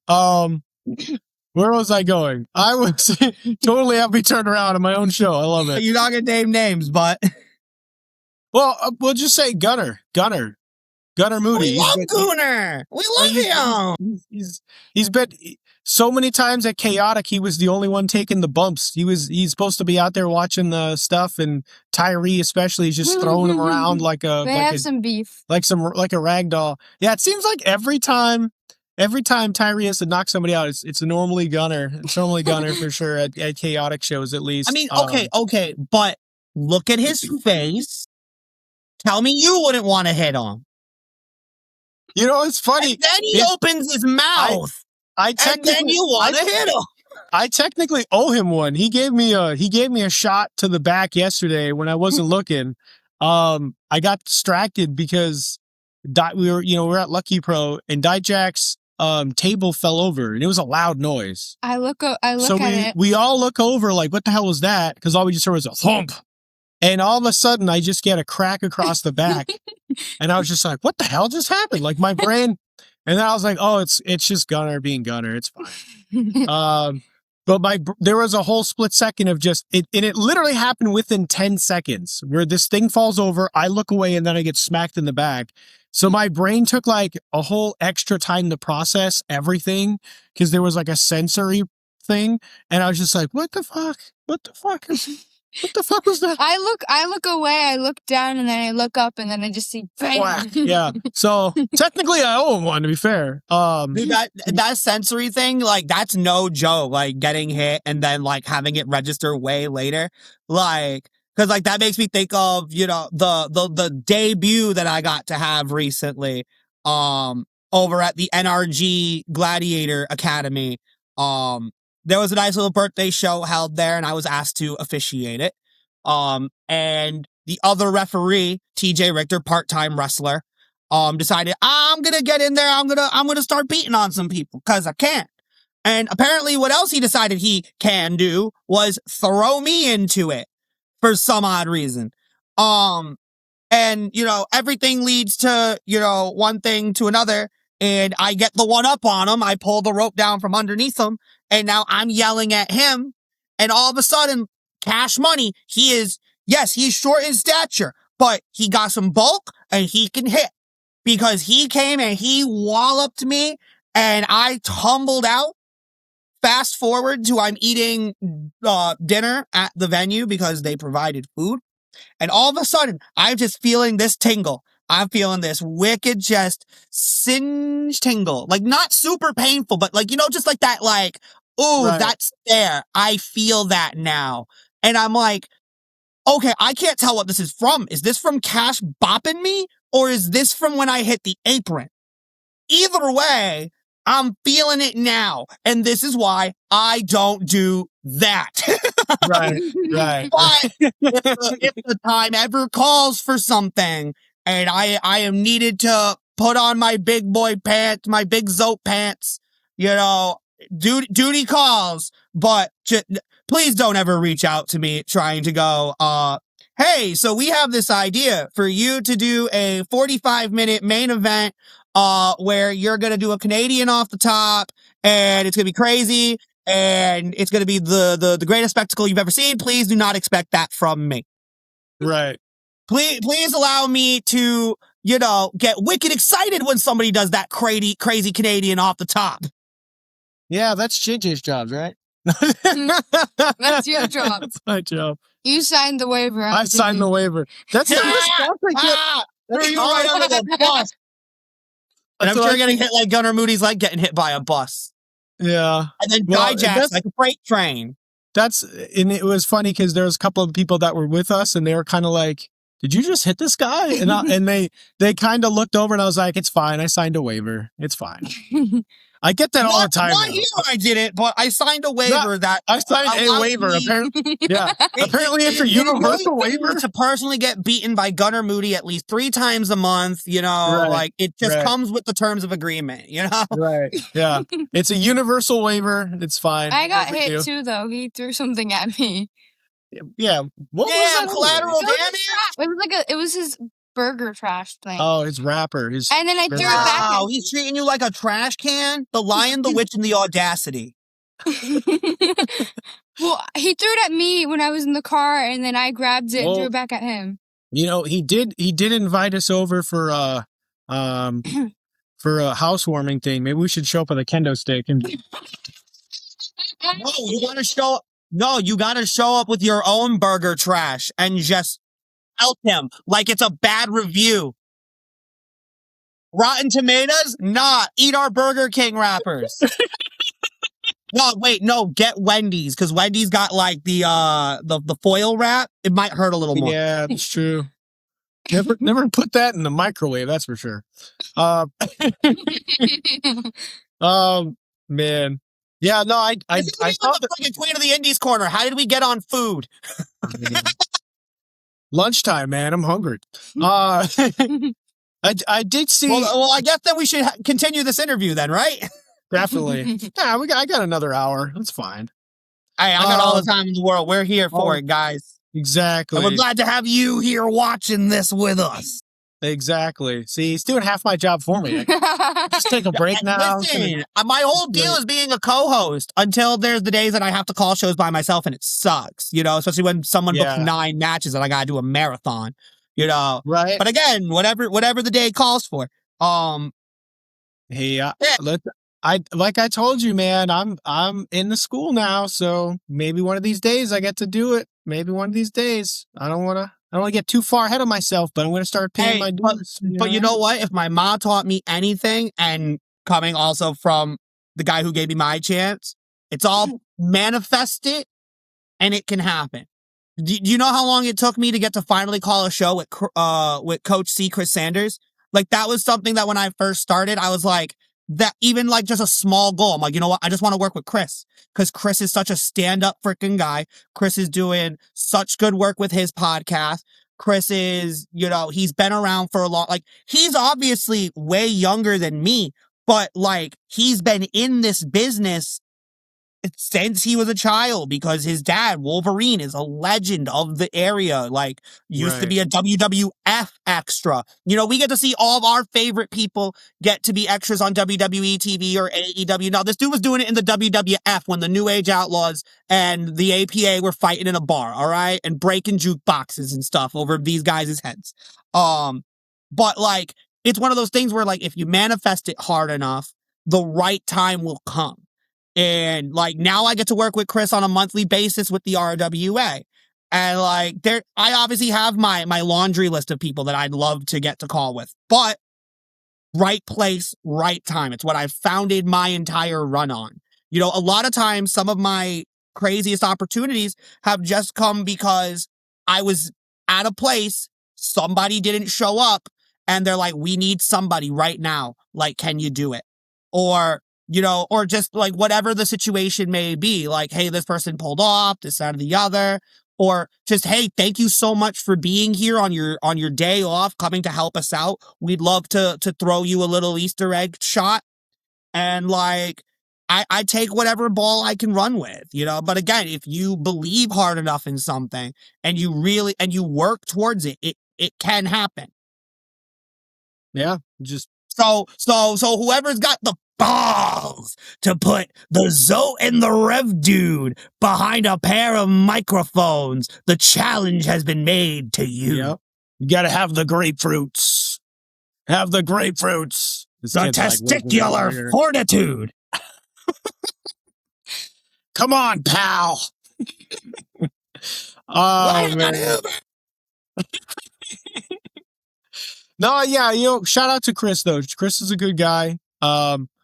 We went to that Fight Life show, and I remember rolling up to the place of it was a skate park and in Providence, and we rolled in, and we were like, at first I was like, are we at the right? My brain was just like, I'm not sure if we're at the right place. And then Chris got out of his car, and I was like, and I think you asked me, I think JJ asked me, like, are you sure we're at the right place? And I was like, yeah, Chris is right there. We're good. And I was like, hey, buddy, how's it going? And he's like putting on his jacket and tie and stuff. And he's like, oh, what? And I was like, are you running the rodeo today or what? And he's like, all right, take it easy, big. Dude, he might as well be, though, man. Like, that dude, we're all going to be working for him someday, okay? I know AJP said it, and I got to echo the sentiment because, like, the kid is some of the people he's getting to interview, like, the work he's putting in, to play with what he's doing. Hell, I got to go and cover the Super Bowl. Like, literally went to San Fran and freaking covered the Super Bowl. Like, the kid is doing stuff. You know what? He's not really that much of a kid. Like, he is a whole ass talent, and he is somebody who I am grateful to get to do it alongside. or places like RWA and Fight Life, which I very much miss, you know. Like, that skate park was such a cool spot too, you know, Yeah. outside of Trayvon damn near breaking our table. That was, Yeah. the That first was time I've ever seen my commentary set just fall over in front of me, and I go, and it's the first match, and I'm like, yeah. what do we do if this whole thing just destroyed it? It just imploded. Yeah. But Yeah. it's Trayvon being Trayvon, and we love him, and we love Chris, and we love Fight Life, and, you know, everybody involved. You know, and you know what's funny too is that match was wild, but JJ and I were standing right by the entrance, and Chris was walking up to us at one point, and I thought to I literally said to JJ, I was like, I don't know, maybe they're gonna ask us to move, because we were right by the entrance, but it was the perfect place to film and take pictures and everything. So then Chris came over and just said hi and wanted to talk for a minute, and I was like, thank God. I was like, this is the perfect place to be. I was so thinking he'd be like, hey man, good idea, but like maybe don't be where all the cameras are gonna be. I'm like, valid. It just seemed like Mind you, that show too, him and I are like, cause I'm a Buffalo Bills fan living in New England. We're literally freaking like keeping track of Bills scores while we're calling wrestling matches. Listen, you wouldn't believe, like, obviously we are always, you know, at the forefront of the action. We are always, you know, astute professionals. But some of the things that, like, you as an audience don't hear behind, like, what's not on a stream, or like at Proving Ground, like, we don't do commentary during the entrances, so that's all dead air. It all gets cut out. But Todd listens to it, and some of the DMs we get where it's like, you motherfuckers talking all this, like, and we're like, what? We know you're gonna edit it out. yeah. We ain't on the air. It's I mean, fine. like, if I had space in between stuff with Bo Douglas, I could only imagine the stupid stuff he'd be saying, because, like, that dude has no filter whatsoever. Like, the stuff that comes off his cuff, off his rocker, like, I value any time I get to be around a guy like Bo Douglas, you know, and, like, shouts out to him, you know, New England Hall of Famer, has produced some of the best talents coming out of this area. Alec Price, Channing Thomas, Diego Alvarez. I could go on. And being somebody who is also giving back in terms of what I do, you know, like, I did my first full show for Focus Pro with him. And again, the same way it happened with Proving Ground, it was that vote of confidence from someone like a Bo Douglas that was like, okay, Focus Pro was like, yeah, he doesn't just need to do the out of focus matches. We can trust him. And again, that trust goes a long way, and it's only validated by those you're around.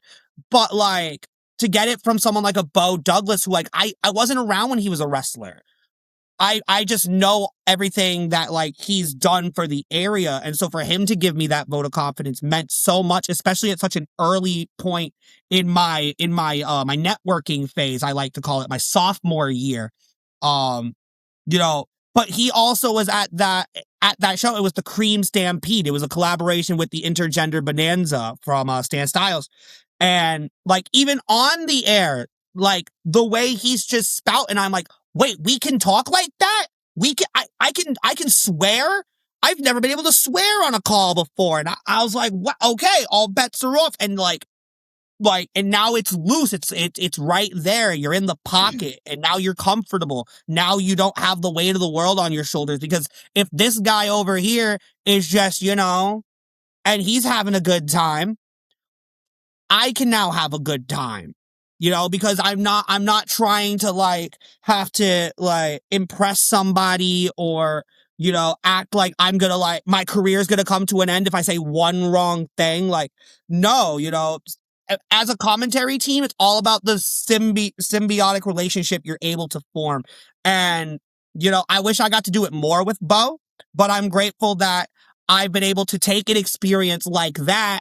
And even in my young time, you know, when I'm with someone like a Coach C, you know, that first Fight Life we did together, we found a groove. You know, Alex Aceta, somebody who I love working with out in OWR. He's one of my favorite broadcast colleagues. He's out from New York, New Jersey area. But that first day we worked together, I'm like, oh my God, this guy's magic. Like, I could do this every day with him for the rest of my life and I'd never be mad about it. Same thing with my coach, Adam Nessel. You know, like, I'm so grateful that I get him back as a commentator now that he's finally done being in the muck with BMT, because BMT's been making his life hell for the better part of a year, and they had their big street fight back at Endicott College, which you can see now on YouTube on the Proving Ground channel, or in my commentary folder, curated chronologically for your convenience and organizing purposes, because it makes my little brain happy knowing that everything is in order. But like, he's somebody that like I never have to worry about it. I never come into it feeling like I have to worry about how it's going to come out, because I know that that's just my bread and butter. That's my easy go-to guy. And I'm glad that then other commentators feel comfortable with me, you know? And again, like, that comes with being the ZOAT, that comes with the territory. And that's what I ultimately want to achieve, is I don't want anybody to feel like I'm a burden to their set, like I am an inconvenience to their product. Like, I don't want anybody thinking, oh, well, he kind of just like, he made it weird. He didn't make it like how I wanted it, you know? And like, that's why I have to do my due diligence, you know, where it's appropriate. I can't believe, where the fuck was I going with this? Well, let me. Coach Sanders, we love that guy. Exactly, we love that guy, and you know, you perfect segue. Corey Von Quest was on the podcast. As of recording, he's the next up on the list. Yeah, he's the whole reason we're here now. Right, Technically, because enough was enough. He had wonderful things to say about you, right? He's very excited about the fact that you guys are going to be working together. And honestly, his was the first podcast which was mostly like this, where I don't even have to really read the questions. We could just have a conversation. I was prepared just in case things had to go that way, because that's what you do. You're supposed to be prepared. But we really don't need them. Like, we could just have a conversation. So if him and I jive so well, I think like you guys are going to jive so well, and I really can't wait to watch that one back. I know unfortunately it's the same day as Rebel Spirits, so we are going to go see Aunt Julie. We're going to go see Aunt Julie. And this also segues, right? Because JJ is going to ask you a question in a second. You talked about a Hall of Famer. You talked about talent. JJ's got the question here. Go ahead. You, Of course, are the ZOAT. You have worked so many times with the GOAT, Rich Palladino. Do you have any great Rich story? I have a so I personally, I love Sexy Rich is my sexy. I take the slightest bit of credit for that catching fire, because that's one of those ones where like I just randomly yelled it one time, and I think it was at an open when I was like those early open days, and then it just caught. And like, I will never ever like expect any credit, because like I was by no means somebody who like made it the reality that is. I just yelled it, and then it's the groundswell of support that it got.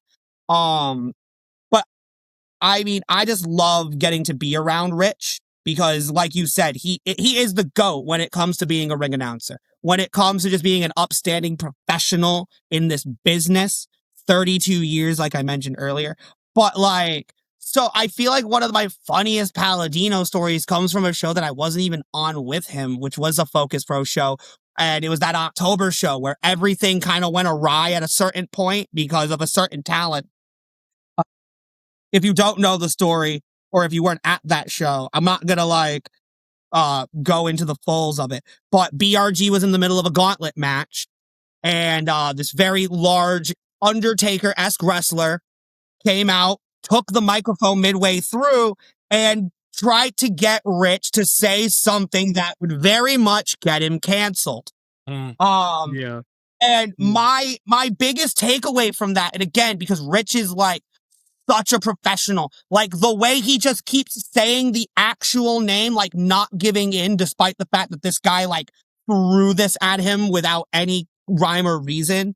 Like I have to shout out Rich for that, because the thing that I hated more about it was the fact that he literally at the beginning of that segment before Brett came out, he was like, to this day, like from the day to the day of right now, I am 32 years in this business. I have done ECW, I've done MLW, I have done the world over. And then this guy had the lion, witch, and audacity to come and disrespect the GOAT. Like, try to do something that was just so not within any need to do. And like, I love Rich for never fucking wavering on his morals, never shaking whatsoever when it comes to any situation, no matter how many deep he is, because that whether he messes up an announcement because he decided to take up the offer of an open bar does not change the fact that he's the best for a reason. There's a reason that he's anywhere that is, you know, doing it big, like Chaotic Wrestling and Limitless and Focus Pro and everywhere else that Rich Palladino gets to grace the airwaves, and we love him. But like, I feel like there's not like a concrete moment, just as much as like being around him and just chopping it up with him, no matter, even on shows that I'm not working and he's just behind, just shilling his merch and all that. You know, anytime you get to embrace Sexy Rich, like it's just a good day because he's such a great person. And even on his worst day, he still comes in with a smile on his face. He still comes in with the best attitude that he possibly can, and he does his damn job. And I'm so honored to get to share shows with him now at this stage, because again, like, if there's anybody you want to model yourself after, it's Rich. That's what I'm doing. I'm just going to be 100%. I mean, I don't want to be a carbon copy of Rich Palladino, but I definitely have told that to his face 1,000 times. Like, you know, I definitely don't want to be I could only dream of having the skill and the talent that man has. Like, I'll pat myself on the back every single day. You know, I'll do my job with the best of my abilities. But there are levels to the game, and as high as anybody thinks I am, anybody can put me on any spot in their ranking list. Don't ever put me above Rich Palladino, because then you're lying. Yeah. Palladino is the GOAT. I've whittled him down to say that he's the second best ring announcer of all time. Originally, he wouldn't even put himself on the top 10, but I've had over the last year, I've really whittled him down. He still puts Finkel ahead of himself, but I don't agree. I think he's better than Finkel. I put him right up there with, like, because like some of my favorite ring announcers, right? Like Bobby Cruz from Ring of Honor. Okay. I loved me a Tony Chimmel back in the day. Tony Chimmel when it was what's his name now in AEW? The ring announcer, Justin Roberts. When they replaced Tony Chimmel with him, I was so sad. Like, I understand that he had the very exuberant voice, like he had the cat, but man, I just loved, like, I loved the gringiness of his voice, you know, Tony Chimmel, you know, because it was so different, you know, and again, like, and Rich is so distinguishable. You know, like the way he says things, like I love just like even sitting at a show and knowing his, like, how he's gonna flow a certain name, because it's like, okay, here's how many syllables it is, how's he gonna like wave his tone, and that sounded so good, that sounded so beautiful from him. But now, you know, you segue off of Rich Palladino, and now you see the next crop of very competent ring announcers coming up. You know, I shouts out the infamous Lady D, who killed it out in NFW a couple weeks ago. You know, you've got Jaleesa. I loved getting to tune into the last Brewery Chaotic show and see Jaleesa with the ring announcing spot for Palladino to do commentary. I'm like, I get to listen to Palladino do commentary? gosh, someone needs to let me do commentary with him sometime. That'd be amazing. Yeah. Oh Oh my but God. I love dream. getting Jaleesa, like be a powerful female in the space, and somebody who's so fresh and has so much time ahead of her to like really grow into that role and be like somebody who, when Rich is done, like can become that new voice of chaotic wrestling, can become the voice of an EWA out in Maine wherever she's doing it. Hell, even my boy, Big Moves Bill, Big Moves, as he would put it. He's a lot like me, where like he's primarily a manager, but like my first show I did for Top Rope Promotions, I did with Billy, and it was a great time. And I've seen him ring announce, and again, like he has such a distinct voice, the way it carries. Like that's what I never want someone to just sound like they're saying somebody's name. I don't want it to just be, because you're just as part of much as the presentation. Like, in a sense, like in wrestling and in any job, right? They say it's all about the first impressions, right? Like, in a sense, like the ring announcer is the first impression of an entire show. And I'm glad I haven't had that pressure yet. I'll gladly take it on if somebody ever needs me to, and I could only ever aspire to be like some of the greats that come out of this area. But like the ring announcer is your first impression. He's the one who he or she sets the night and sets the pomp, circumstance, and ambiance for each and every match. So if the ring announcer sounds disinterested, how's the crowd supposed to care?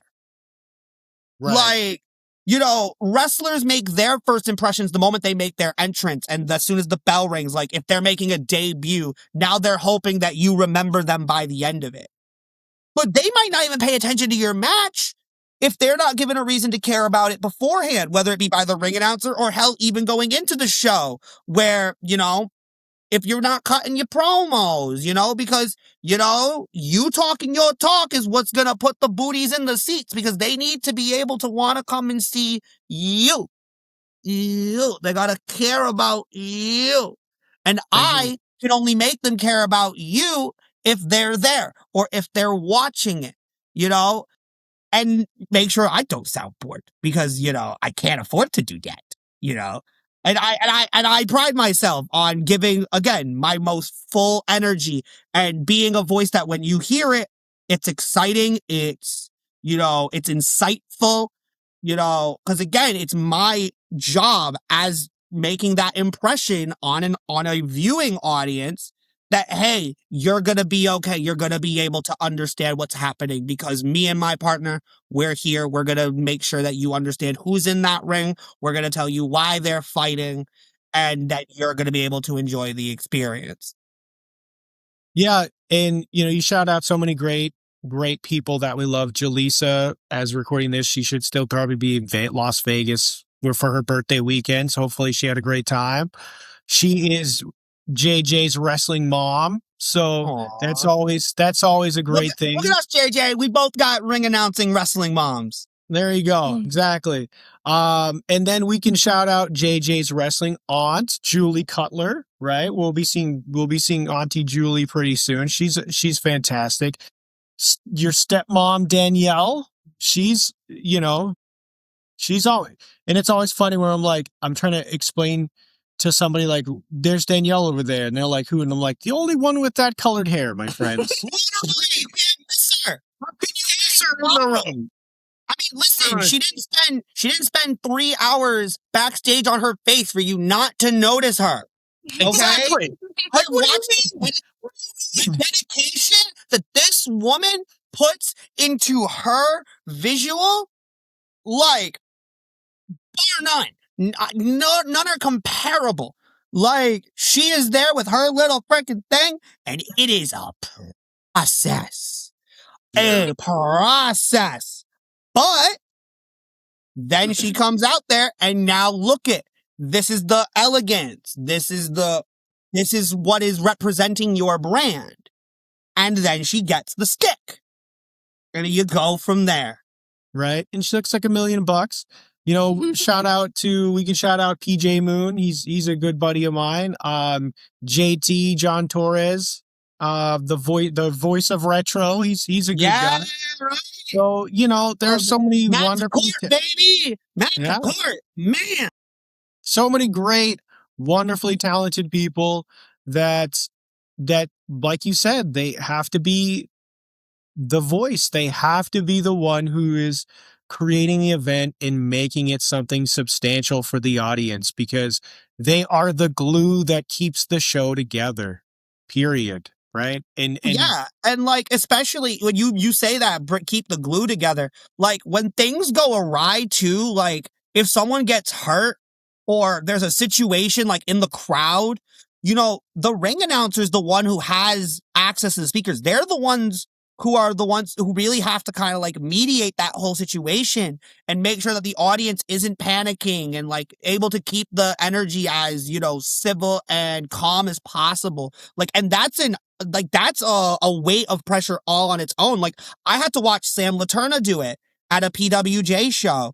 And again, she's a class act professional. But when you hear that, the voice of like that true concern, like, you know, you have to, like, you can't just, you know, willy-nilly be like like, you know, you have to treat it with the severity that it is. You know, like there's a responsibility. Every position has its own responsibilities. Like, again, as a referee, like I need to make sure that once that 3 count is done, that they're both okay. Or if you see a bump, like you need to make sure that like you're ready, like in case something happens, like and be ready to get whoever needs to be involved. Like every position in wrestling is so important. Like the wrestlers are the focal. Without wrestlers, there is no wrestling. But you cannot have a show that only has wrestlers on it. Every role is important. Every role makes that show work. And ultimately, it's some of those people who may even have experiences outside of their role that may benefit you when something hits the wall.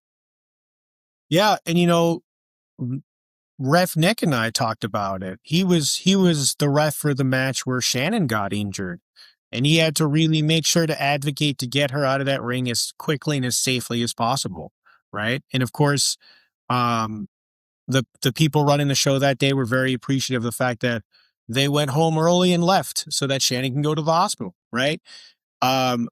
Regardless of the role you have, even the funny as it may be is to some people to think about it, but safety first is literally on everybody's mind, because even if you're somebody like, you know, you brought up multimedia Dave, shout out to Dave. He's always loving stuff on the Instagram.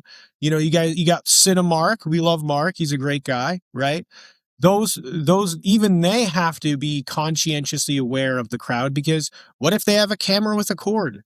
Are they going to run people? Are they going to bulldoze people over and like choke them to death with a cord or trip them with a cord? Like, they have to be conscientiously aware and make sure people are in the way. We went to the NOW show and we were talking to Corey during intermission, and there was a bunch of kids running around, and you got to worry about little kids running around with cords on the ground. They could have took out half of his set, which was hilarious, because then Fly Nye Noriega and Daddy Cat took out the set later on purpose, but we were very much worried about the kids doing it earlier in the day. So, but you know, if you are in that ring and you're the announcer, there is a level of safety, and you got to make sure people are doing, you know, what if people are getting out of control? You got to be the voice of reason and be like, hey man, calm down, or chill out, or someone get over here and handle this, because you got to be able to be the one who can flag people. And there's so much nuance to all of these roles that people don't understand. And someone who may have just watched only WWE for a long time lost that somewhere along the way. But how many times could you have watched a WrestleMania if you didn't have a cameraman, for crying out loud? Like, Literally. let's be honest. You can't, as wonderful and as amazing as Stone Cold Steve Austin was, if someone wasn't there to set up the set or the ring, he couldn't have shined. So, let's everybody. Well, if you didn't have a ring crew to put your ring together, like Renegade Ring Rentals R3, where are you gonna wrestle?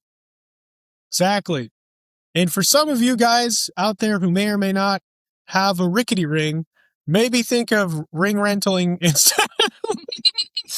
We've been seeing some sketchy rings lately, dude. It's been making me very nervous. I'm just gonna say it. With the amount of rings I've built, like it's a who's who of how you have to get everything to fit together. So Yeah. like I will say it 100 times. I will build the R3 ring 100,000 times before I build some of these other rings that I have seen, because it's like I love being able to just pick up a board and move said board. I love knowing that the cables are enforced, they are tightened to capacity, that it's not gonna cave in on you whatsoever. You know, the ropes are safe for you to spring off of, go up and do whatever you gotta do on them. Like, there again, every single roll, even down to just making sure the ring is as safe as possible. Because like you said, there have been some rinkety rings. And like you the performer's safety comes first. Everybody comes first.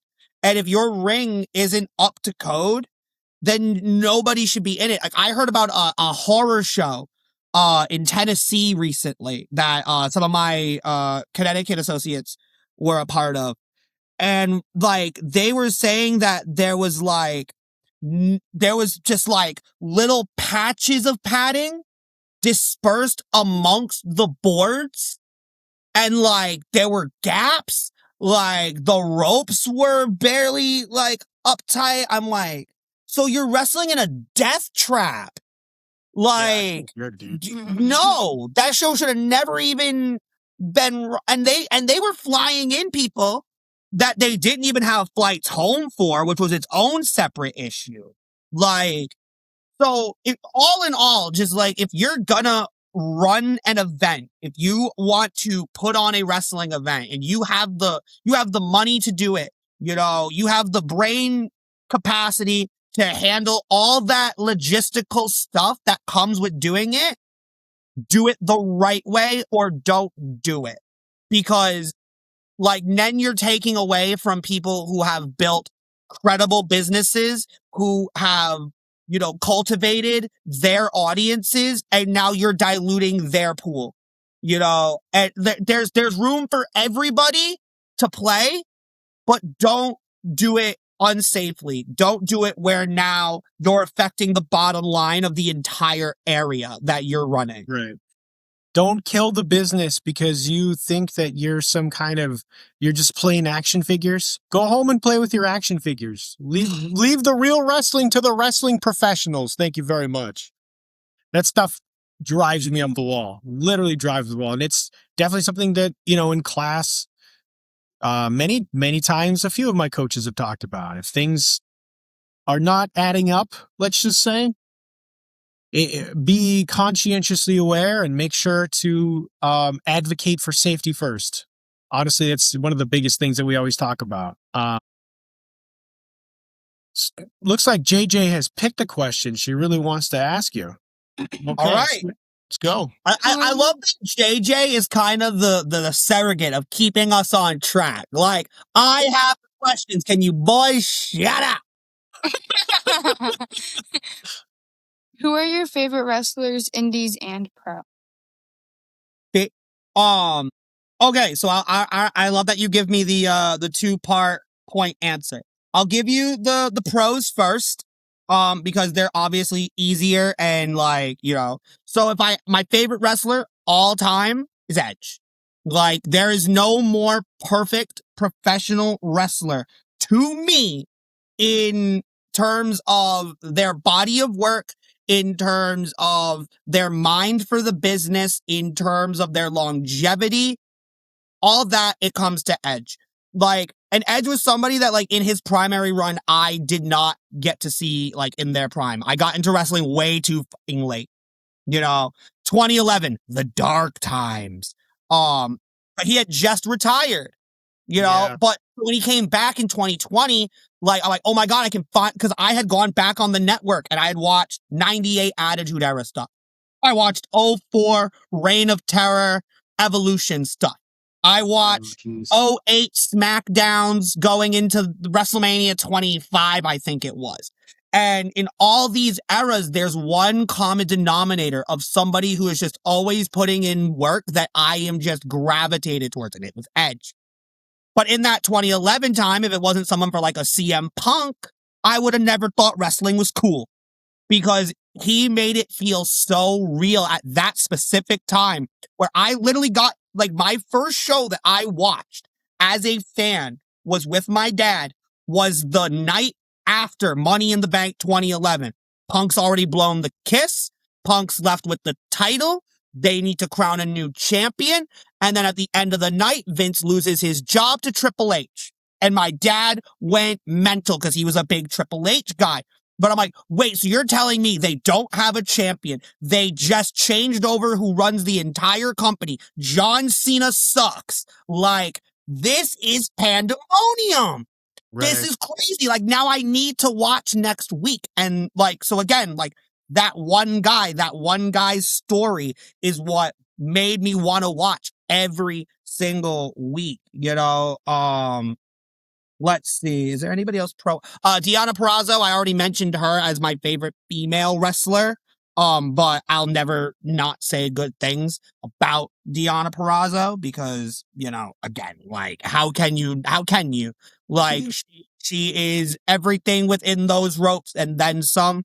I think she deserves a golden handbasket for the years and years and everything that she's had to overcome in her time. And now fast forward, not only is she a great wrestler, she's a great person, like, doing so much for, like we mentioned earlier, the veterans. On top of that, stuff for, like, kids in her local community, for their schools and stuff, advocating that, you know, for their programs and for their supplies and all that stuff. Like, it's astronomical, the stuff that she does. So, like, if that's, like, my top of the pro game. Independence, how much time do we have? Because, like, we mentioned it earlier, if I have to give a number one spot, just somebody who I have had the investment in, somebody that I will always give the praises of, it is Shannon Levangie. I will never not sing her to a promoter. I will never not freaking, you know, give her all the energy as a fan or as a worker. I'm glad that I've finally gotten to call some of her matches. Then you've got somebody who I think is legitimately New England's best kept secret. We call the Proving Ground the best kept secret of New England promotion. But the ace of that promotion, as well as so many others, is Mike Montero. And if you don't know Mike Montero, please go out of your way to watch a match or two of his, because you will not be disappointed. Because this is a guy who has been doing it for 18, 20 years and has never gotten the big break. But you know what? He was in some of the earliest days of Limitless. He was in some of the earliest days of Beyond Wrestling. You know, he was in some of the earliest days of Focus Pro Wrestling as a flourishing new age promotion, because he's been around for so long, and you can put him in there with anybody and everybody and you will not get a bad match whatsoever. I don't know if they really count as indies, so I'll use these two as an example. I'll say Bear Bronson and Gabby Forza. You know, Bear Bronson, TNA Tag Team Champion, Gabby Forza, our homiest, the nomiest.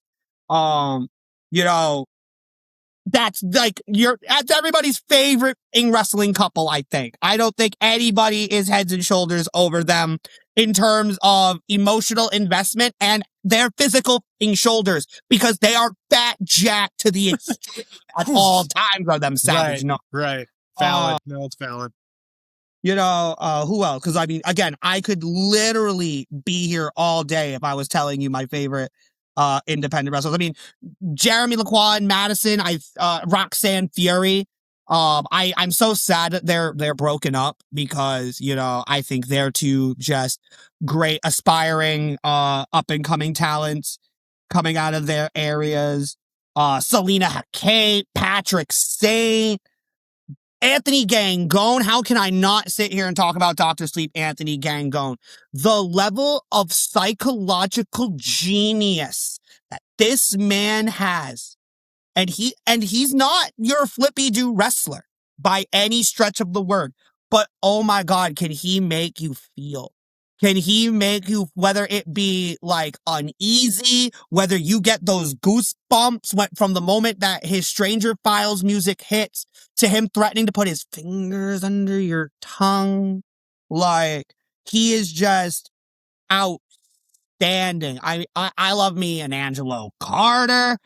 Izzy Moreno, everybody's favorite BFF, if we're going to go out of New England a little bit. I mean, 18, 19 years old, and she's taking the world by storm. Super fan to superstar.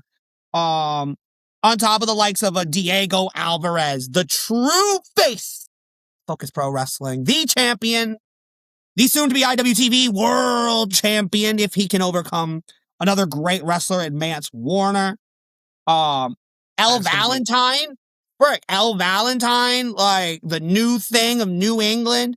I think that she absolutely deserved the opportunity to be on Collision recently, and everything that comes with that, all the work that she's put in for that. A dark horse, if you want me to throw, the chef, Peter Gianni, out of the Test of Strength dojo. I think that he's kind of like the next one up from that, because that's the same school that produced Ichiban, that produced Sammy Diaz. I think he's that next one where you can look at him and be like, yeah, he's going to break. Yeah, he's going to start getting to have some of those matches with the people that like he needs to be having matches with. And he was actually at the show last night. He was actually on the show last night. He was a surprise entrant in their battle royal for number one contendership. So I kind of wasn't expecting him to be there, but he's someone who's been on the podcast before. He was at the Fight Life show that the three of us went to. And Test of Strength has some really good, I mean, I love Patrick Saint too. Once again, he was on the podcast. Just plugging my own podcast right now. Everybody go back and watch my podcast. And we love Gab Bear. That's JJ loves calling him. Do you want to tell him the story? Which one? There's like the Bear story. She had a great moment with Bear at Focus Pro when Gabby was there for sure. I was standing like in the way corner, and he asked me, "Can you take care? Can you just check? Can I just leave my pizza here and you watch it?" And I'm like, "Yeah." I just nodded my head, and I'm like, he left, and I made a video I sent it to my dad on Snapchat, and I'm like, "Oh my God, Bear just left me his pizza. Oh my God, I'm so honored. Oh my God, I can't leave this." And I wanted to go up to my dad and ask him something, but now I'm like, nope, I gotta protect this pizza. If I leave this pizza, Bear will be disappointed in me. You cannot. You've been given an order. Right. And then I told him then Limitless the next time we saw them. Yeah, so the next time we saw them at Limitless, we kind of made sure to tell him the story about how honored she was to babysit the pizza, and we also made sure to tell him how some rando people tried to offer pizza to JJ. And I went and I told him that I was like, hell no, I'm not taking that pizza. Who the hell are you? And, right. And he's like, yeah. He had a very proud moment. He literally said, he said he made the right call picking JJ to watch the pizza because, JJ was smart and knew what not to do in that situation. So he had a very proud look on his face. He was like, yes, this kid's going places. I like it, But yeah, Gabby, I've told the story 1,000 times, but I went to the Vacationland Cup last year where she picked up 2 dudes with ease and just flung them around like they were nothing. And I just, that was just like, oh my God, like, especially just seeing AD flop around. Insane. Like there's a reason she's like she calls herself the world's strongest gnome when she has a combined weight total powerlifting of 1,000 pounds across all of her freaking appendages. Like, how can you deny it? How can you sit there and go, yeah, I want to mess with that? Right. I'm going to have to try to make that mad at my own expense. Yeah. No, I agree with you, man. I agree with you. It's crazy. It's actually crazy. Alexa, hi. What are you doing? Hey, Alexa is no name that I said was one of my favorite wrestlers. They're not Riley O'Neal and Devin Justice of Above All, one of my favorite tag teams going, because I love tag team wrestling, on top of, the Shooter Boys, on top of Genesis. There's a lot of really good tag teams. Busta and the Brain, like the best tag team going, really. That's why they're killing it on Ring of Honor. Post game, who every Focus Pro show are having like match of the night bangers until Hellfire McGuire decides to stick his nose in the business. But like, you cannot take away from the work that guys like them are doing in association with another great wrestler in Griffin McCoy. Like, he's phenomenal. I mentioned earlier, like, if it wasn't for JT Dunn, like, I wouldn't have fallen in love with independent wrestling. And by far, like, he was always just the number one guy for me. Like, I will always have him as his own, like, specific spot, in terms of, like, favorite wrestlers, just because, like, on top of being a tremendous performer, if it wasn't for him, like, there really is no me. I would have walked out of that freaking door and been like, this was fun. Maybe I'll come back. Maybe I won't. But no, it became a consistent freaking thing. And like I said, I could literally be here all day if I told you all the people that, like, I love so goddamn much and I want the absolute world for, in terms of success, in terms of who I believe could really make it, who, like, I think can just add value to any show that they're on. Like, I mean, follow my social media enough, look through my Instagram stories, you will find a who's who of people that, like, they are just the top of the crops. And maybe they're not, and sometimes I'll give credit to somebody and maybe they're not like the grandiose wrestler, but they're somebody who understands what it means to be in there. They take their training seriously. They are constantly applying themselves to be better than they were yesterday. I think that's what truly makes somebody stand out to me. Like, if I'm gonna stop naming names just to save us all the time. Well, JJ does have another question that kind of it segues out of that, and it adds a layer here. So go ahead. But yeah, what are your favorite moves and people to call on commentary? Ooh, that's a good question. Nobody's asked me that. I like that. I'll always love Patrick Saints' spear. He calls it Ricky. Because it's like catching a body type stuff. But like, ever since the first time I called him, I give it this like wicked big kill of like, Ricky! And then he starts yelling it now during his matches and shit. Like, and he's like, hur, hur. It's like, as soon as you hear it, boom. Same thing with Gabby. Like, I love a Nürnberg chant. I love hitting that one. Joey Warner is somebody who isn't wrestling right now, but he was somebody who was another like hidden gem of the proving ground, who just like, he was one of those guys that I loved calling his matches, because he was somebody I never expected to be as good as he was. And when he was around until he lost his career, where it was just like, okay, like, what is he gonna hang today with who he's against? Like, all right, he's put against this guy. Is it gonna work? And it ends up working. And like, you're constantly impressed with it. I'll give JB Anderson some credit where it is absolutely due, in the sense of, I'm not a big deathmatch guy. And I know some people will go, oh my God, how can you not like death matches? Not that I don't like death matches. Like, it's just, they're not my cup of tea. Like, I'm a storyteller wrestler. I love that you can take me to the ebbs and flows and really like draw me into what you're doing. So when I see people just smashing stuff over each other's heads and whatnot, it's not enjoyable to me because it's just senseless carnage. And it's like, why would anybody want to put themselves through that?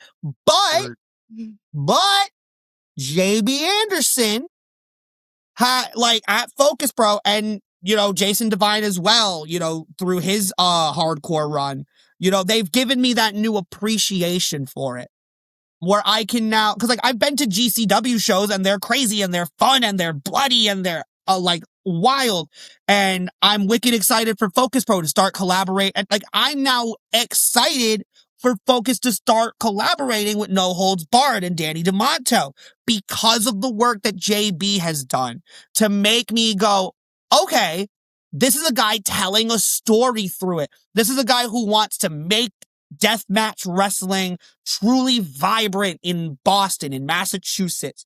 And through that, he's willing to put himself through all these agonizing trials and tribulations against the most dangerous people in the world who are flocking to wrestle him. Like, that's what makes me appreciate something like that. It's another, like, one of these questions where it's like, it's a who's who and, like, a laundry list of people that, like, I could sit back and commentate their matches, like, all day. I love a Channing Thomas match just because Sydney Bacabella is there. And I'm not saying that as a dig at Channing, because I do enjoy calling and working with Channing. Like, he is top of the territory for a reason. But I just love, like, all the WWF factoids that I get to drop because Sydney's there. Cause it's just, all right, what am I gonna come up with today? Who did he rub shoulders with in 1987 this week? Like, Right. And I'll always go to him like, all right, Sydney, what's one of your favorite road stories this week? Hit me. And credit to him, he's like, I've never had a commentator come and like actually ask me for notes, like as a manager, and I'm like, yeah, like I just want to be able to have everybody on the show represented the best possible. And he's like, no, and I really appreciate that. And then he told me about how he helped Abdullah the Butcher break out in Stu Hart's territory, so shouts out Sydney for doing great things for great people.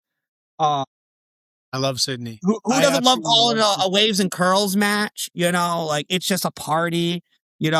Bayside comes up with chicanery all the time. Like, it's not even so much of a like, who do I enjoy calling? Because like ultimately, I enjoy calling great overall shows. I think it's the most important thing for a show to be paced well, and for me to then be able, okay, here's this part of the card, here's this part, and here's now where the main event is, and all of this was a perfect way to get here. You know what I mean? Even if you had a death match midway through the show, how do you make this standard wrestling match feel like the biggest possible? And now I then get to exemplify that to you. So yeah, if it ultimately comes down to people, I could go on for days and forever, like the best of them. But as a general umbrella code of an answer, I will definitely say I just enjoy like really like passionate shows. I enjoy the shows where the crowd isn't, sitting on their hands waiting for something to happen, where the talent in there are gripping and really getting at you because they're making you care. Because if they care, I care. If I care, the world cares. And if the world cares, guess who's making money? Everybody. There you go. Man, what a great answer. And also, I love Sydney Bacabella. I genuinely, I say he's my spirit Former animal. two-time Dave's Hot Chicken Champion. And, I, by proxy, I guess he would be your, like we've said he's grandpa, because, he had Daniela Bacabella. So, and if that's the stepmom, then he's like a grandpa, wrestling grandpa. And he did send you a wonderful video the other day of motivation. That was great. Which is always wonderful. Sydney Bacabella is an international treasure. And I genuinely probably should definitely get that guy on the podcast. He was going to jump on the podcast when we had Armani Chaos right after he had won the skinny weight championship of the world, but unfortunately, as this business goes, other things popped up and he couldn't make it. Say la vie, but we will have to make another time because I think that'd be a phenomenal. Could not. Also, wrestlers out there, please don't take offense if I don't say your name. I'm just going to do this little PSA now because I'm sorry. On the spot question make me nervous. There's so many people that I work with on a consistent... so that's why I had to throw in that rapid fire couple extra people on the last question because I'm like, I swear to gosh, I have the what I like to call the Bear Bronson effect of I will get off of this call and then I'll be like, well, damn it, why didn't I say this person? Damn it, why didn't I shout out this person? Why didn't I use this person's platform to give this person more publicity? So like, please. Know that I love each and every single one of you. Know that I value all the work that you guys put into being able to let me do what I do. Yeah, no, I agree. I try to say it in almost every podcast because I only got 2 hours, man, or 3 hours, man. I'd be sitting there forever. I mean, maybe I could do that one time, but I don't know if anybody really want to watch that show. If anything, that would just turn into a bunch of clips I drop all over the internet. Maybe I'll do that at some point. Maybe JJ and I will just sit there. You know what you should do? What you should do at that point is you should how way back in the 90s they had the pokey rap where you're just like just do that with wrestlers. Just somehow there's plenty of wrestlers' names that rhyme. Accepted. JJ is gonna be tortured and she's gonna hate it, but I'm gonna be like, this is dumb and I love every minute of it. Woo! It's like the conversation we had. Big brain straps over here. That's what the ZOAT's for. Right. You I weren't love paying it. attention when it Yeah, I don't. Was I talking to Brian? I don't know. you were talking to To Johnny? No, you were talking to Killa. Oh. Well, I was talking to Selena. I guess. We were talking about how annoying our dads are. Annoying our dads are? Oh, that's great. Wait, did you say Killa? Like Killa J? Like Big Killa? Yeah. Oh, that's the girl right there. Big fucking Killa Pure Van got women's champion. Yeah. Yeah, no, I was making bad dad jokes. I feel, you know what's hilarious? Actually, the first show I went to for Chaotic in recent years was the show down in the 603, and they did it at the Boys and Girls Club in Nashua, New Hampshire. It was last July, and we actually sat next to Selena's dad that day, coincidentally, because Selena's Selena, the name was on the back of the chairs for them. And the funny thing is, we had assigned seats. I got second row seats. So somehow the exact same seats that I paid for were also the seats that they had put aside for Selena's dad. So it low key became a thing. And then Amy came over and took care of it because, Amy's the boss. Mm-hmm. But it was just I'm sure Selena doesn't remember this situation whatsoever, but in my mind, I was just like, man, I really just made a jerk of myself stealing this lady's dad's seats really quick. Oh man, she probably doesn't remember that at all, but it just, you said her dad, so it reminded me of kind of meeting your dad, and then kind of doing the awkward dad shuffle, well, I guess you can have this. No, you can have it. No, you can have it. No, you can have it. Well, I'm not insist you sit down. And the two of us are talking, and the other person that was with him went over to Amy to talk to Amy. And Amy comes over and she's like, we're just going to put you over here, guys. Don't even worry about it. And I was like, well, I was going to let him have the seat. It's not a big deal. We were doing the dad shuffle for sure. So it's funny that we were talking about secondhand embarrassment. Secondhand embarrassment? Maybe she wasn't going to be embarrassed, but the both of you would stand there she was embarrassed for me. She probably would have, the both of you would have been embarrassed by your fathers on that particular day. You would have been both like, Dad, just sit down. I'm like, me? Him? Me? Him? Me? Him? I wasn't even wait till the day that the wrestling parent conglomeration comes together and just sweeps the nation. There you go. All right. So I know that by the time this drops, it'll be over. But as of today, it's Men's Mental Health Month. So with obviously, I knew we were going to go into the Kaba wrestle and all the pride stuff, which is awesome, you know. But I wanted to touch on that a little bit. So our JJ's next question is geared towards that. You can read it. Okay, fine. So yeah, I mean, we're the JJ men here. This is Men's Month, right? JJ, I mean, I can say this is for myself that I do this as well. Jesus Christ, we love to use. I don't. Why am I reading like I'm a? I wrote it a long time ago. No, it says we like to use music to make ourselves feel better. We will put on our headphones, earbuds, whatever.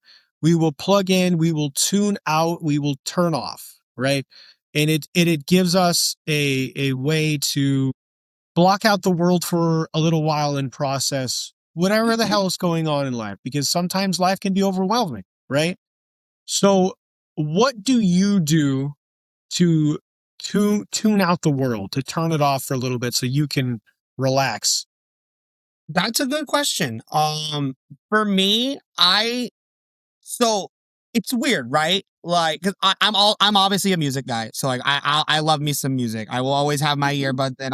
Whether it be country music, whether it be, alternative, whether it be rock, whether it be whatever. Like, I just love jamming. But personally, like, I'm such a social butterfly. My solace is being around people.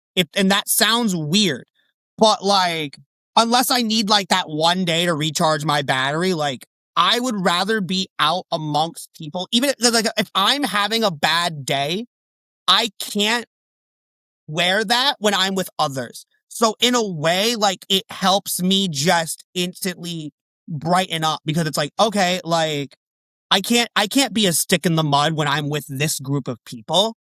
How could I possibly be?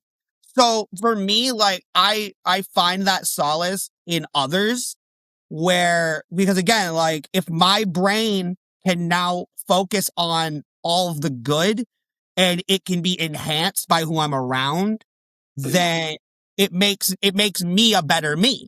Because then, because you know what, like for Men's Mental Health Month, like, it is hard sometimes being a guy in this day and age, whether it's the crappy men making it hard for us to like have any type of meaningful whatevers because, there's trust issues and defensive walls, or they're the ones that, are committing atrocities, but it's a matter, and then, there's also the flip side of the coin where everybody expects us to be, the strong ones, right? The ones that everybody can lean on, the ones that everybody can come to with their stuff. And we kind of just have to take it. We kind of just have to be like, yep, you're going through it. And not a lot of times is it the flip side of the coin, right? There's a lot of times where like, if we're having that struggle, it gets kind of like, oh, well, why are you complaining when all of this is happening to other people, when this is happening to women or whatever? It can't happen to you. Guess what? It can happen to you no matter what gender you are, whether it be physical or mental. And it ties back to that point of now for me, where it's like, I find that solace in knowing in that no matter where I'm at, there are those people who are there for me as well, who can bring me back to reality. Because like, there are times I can't do things on my own. Like I can suffice being an adult human being, but like, there are just some things where even I go, I need an adult.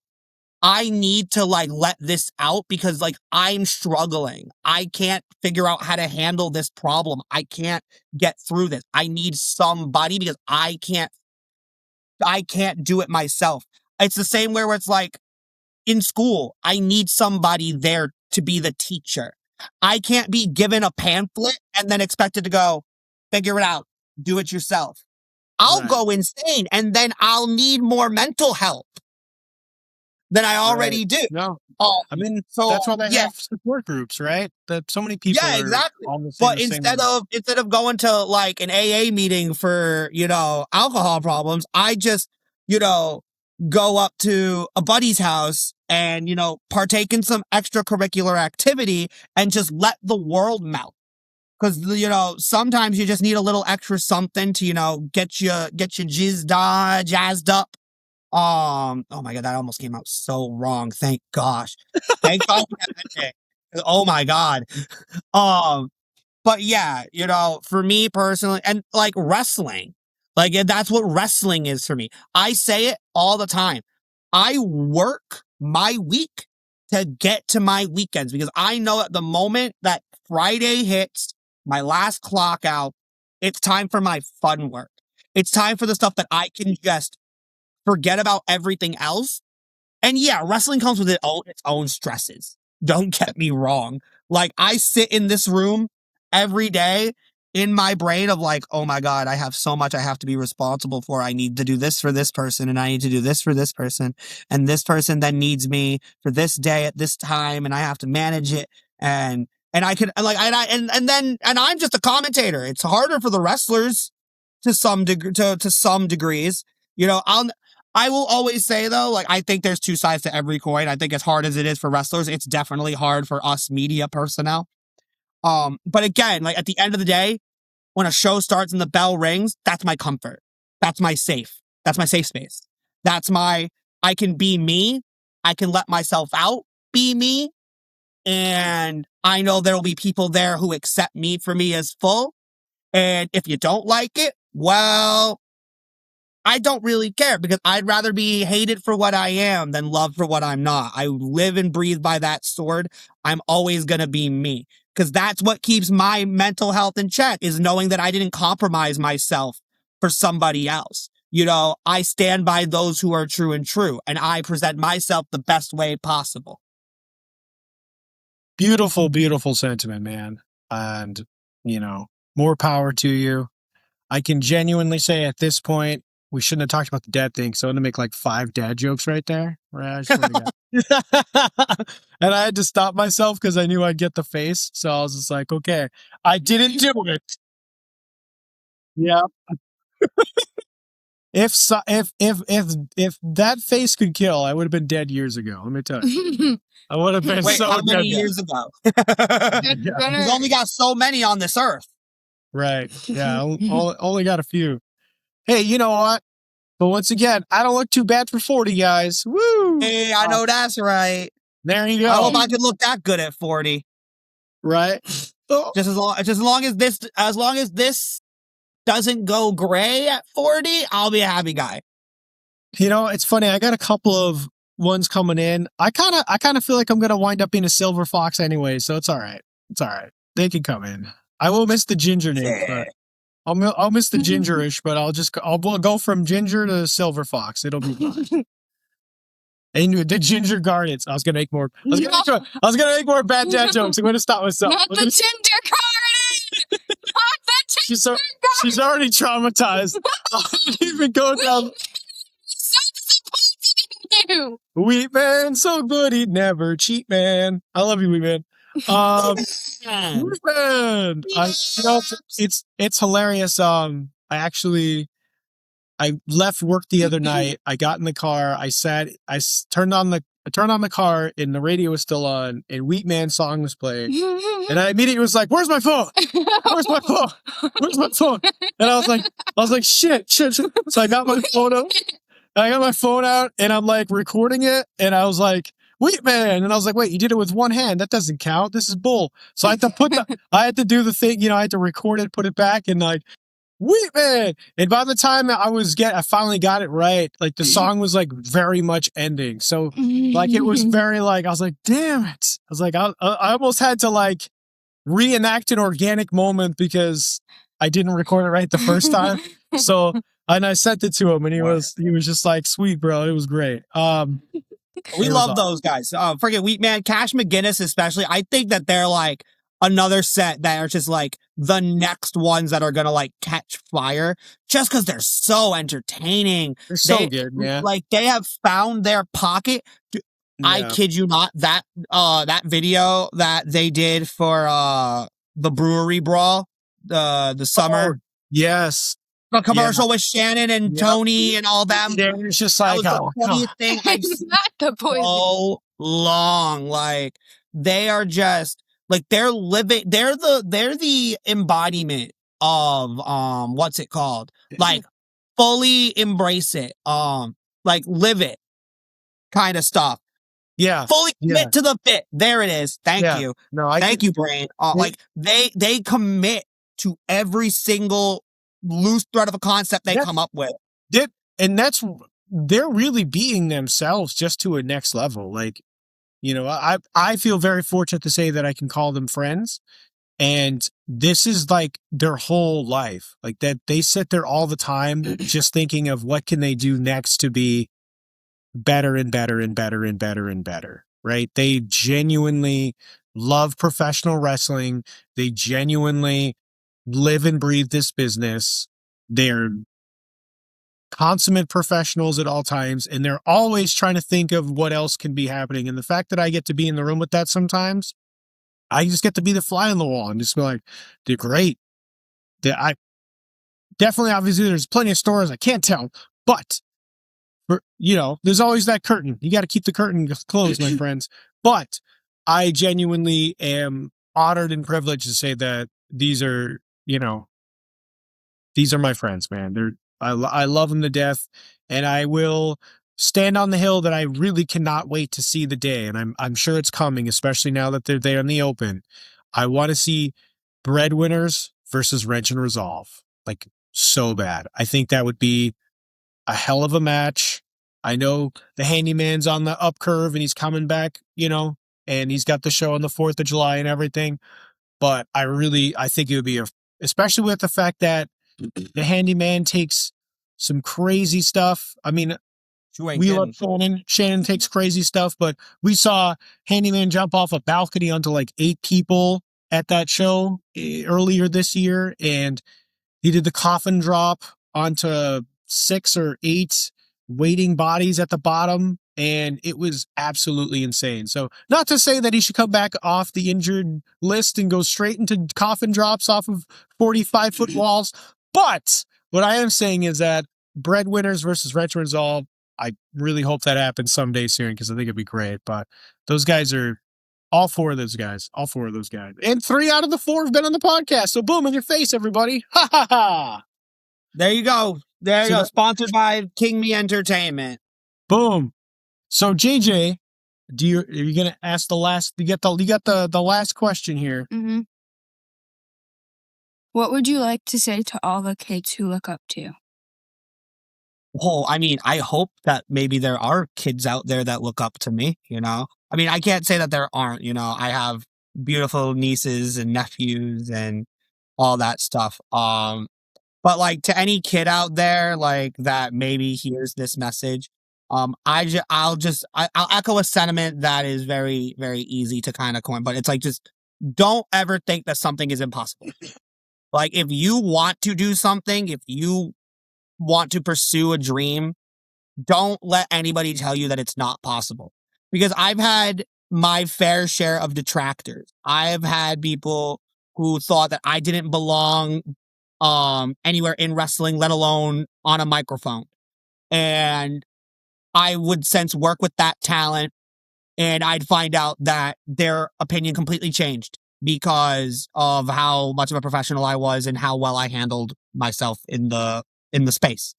And like there was a time where even I thought that this was impossible for me to attain. I thought that my door had closed years ago and that I was just going to try to, you know, find something else to put my voice to if I couldn't do this. And then literally it was presented to me. It was just, here it is. And I couldn't not take it. So like, I just want nobody to feel like that their feelings are invalid. I think that in this day and age, you should be able to be as loud and proud about what you like, what you want to do with your life, and, you know, push yourself. Don't ever take less than what you feel you are going to get out of everything you put in. Because the world is your oyster. And especially in the times that we live in, there has to be some type of gleaming hope. There has to be something that someone has a 40-year-old dad or a 27-year-old college graduate who's just trying to tour as far as he can get. There has to be something for us to look forward to.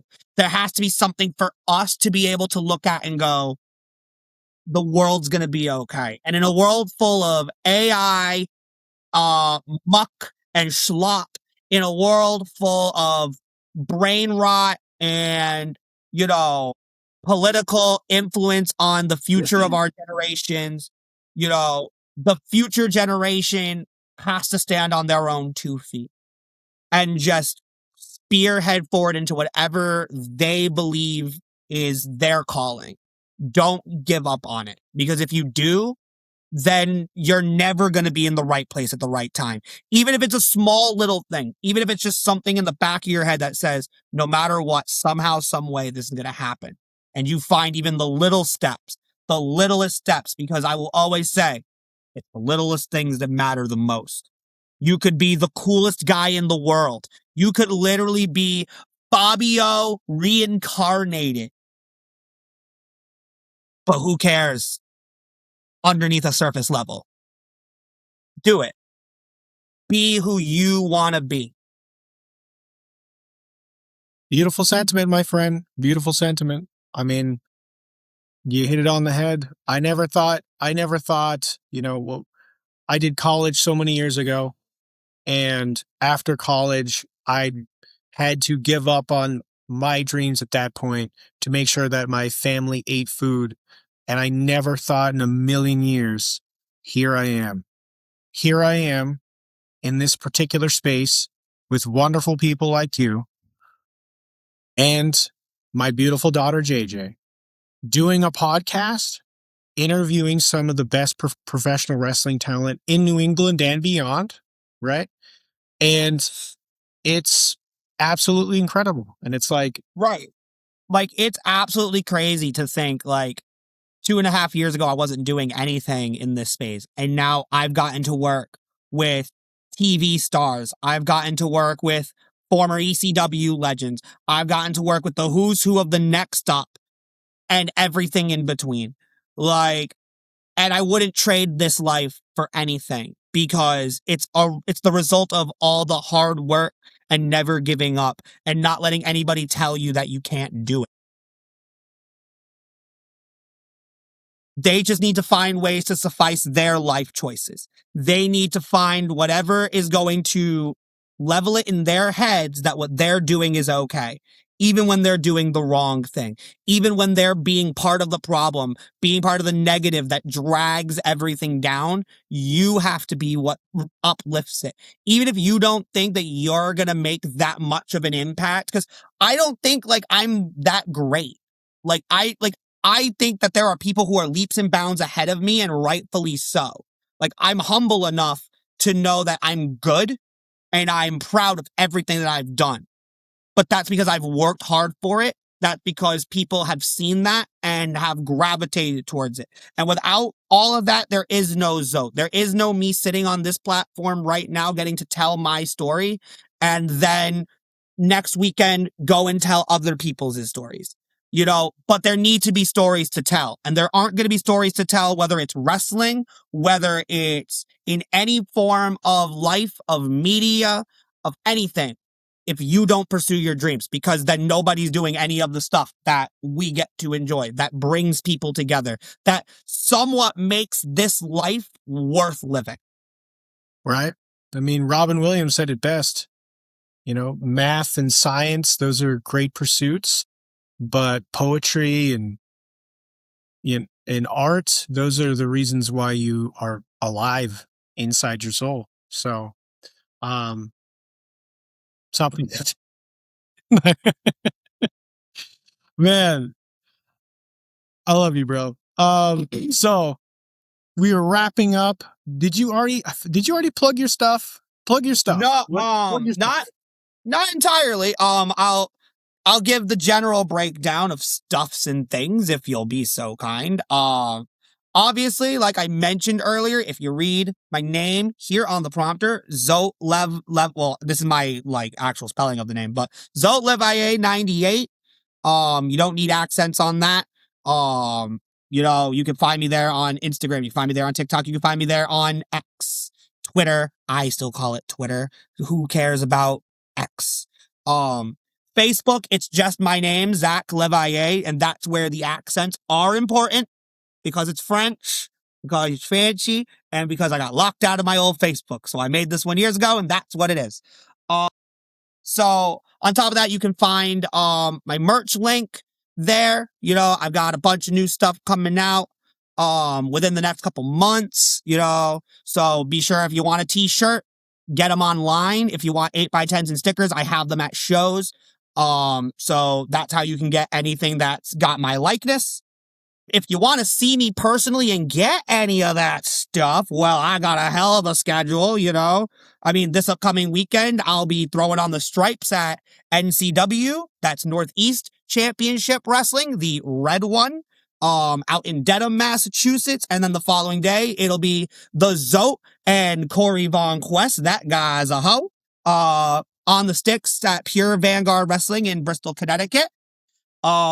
Then I've got Cabba Wrestle and RWA the following week. RWA being out at the Johnston Rec Center supporting the Special Olympics. I'm making my refereeing debut over at BST Wrestling out in Hamden, Connecticut on June 27th. The next Focus Pro show, my sweet spot, comes on July 11th for Bayside Summer Party.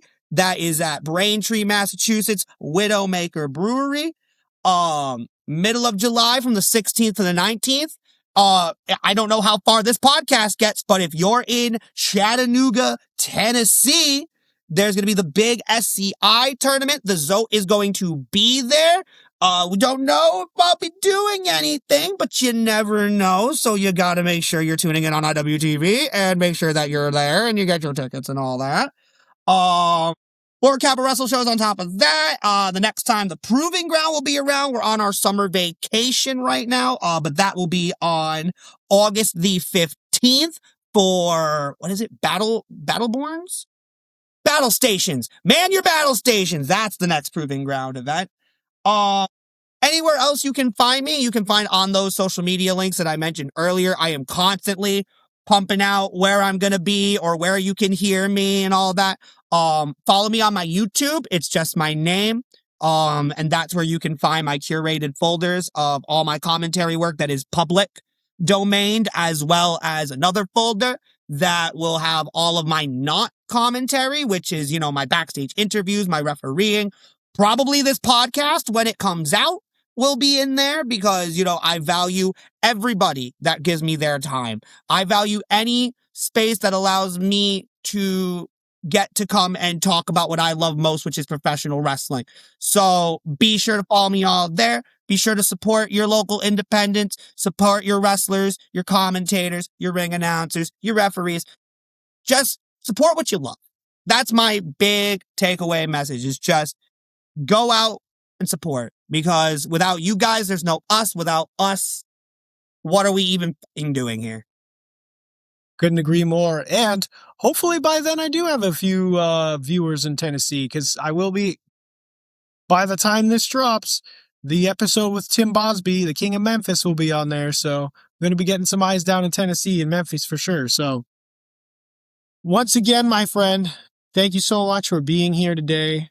It's always a pleasure. We will be seeing you on Friday at NCW. Johnny asked us last night. He was like, "Where are you guys going to be next weekend?" And I was like, "The only thing I can remember is going to Rebel Spirit." And then he was like, "What about Friday? Are you going to come see us on Friday? You should see us on Friday. We're going to have a great show on Friday." And I was like, because you're my friend and you're now JJ's wrestling uncle. We'll be there on Friday, okay? And I think he was excited. Yeah, there's a huge debate right now going on at NCW about who the champion is, so you're going to want to be in Dedham if you want to know how that goes down with Johnny Pierce and Mike Montero, the self-propelled. I feel like he's taking a page out of Diego's book a little bit, calling himself the real NCW heavyweight champion. Diego was calling himself the uncrowned champion for the longest time. That's probably where he got the idea to put his face on the belt, because he just got sick and tired of it. And now he doesn't even have it anymore, from what I've heard. Okay, then. I've heard he's not even carrying that belt anymore, Yeah, you know? well, at the last Focus Pro show, he just left it on the table.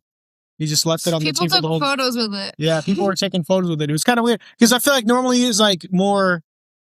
He coveted it in the idea of like don't touch it, don't look at it, and then all of a sudden one day it's just sitting on the table for anybody to take a picture with it, and he just left it there the entire show. So I was like, okay, you know why? Because you know what? Get your pictures now. Get your pictures with it now. Because on July 11th, since Monty Aries is apparently too busy or too good to face too good to be true, he's going to go after Mr. Papi Guapo is going to go after the IWTV World Championship. And then that's the one that no one's going to be allowed to touch. That's going to be the one that we're going to slap a new face on when he's not just the face of Focus Pro. He's the face of the world, baby, with that title swiveling, baby. Oh, man. I love July 11th, Braintree, baby. Oh, man. All right. Well, for anybody wondering what's coming on next week's episode for today, it should be the first repeat offender, I'll say. I Black Jack will be coming back on the podcast. I Black Jack is back.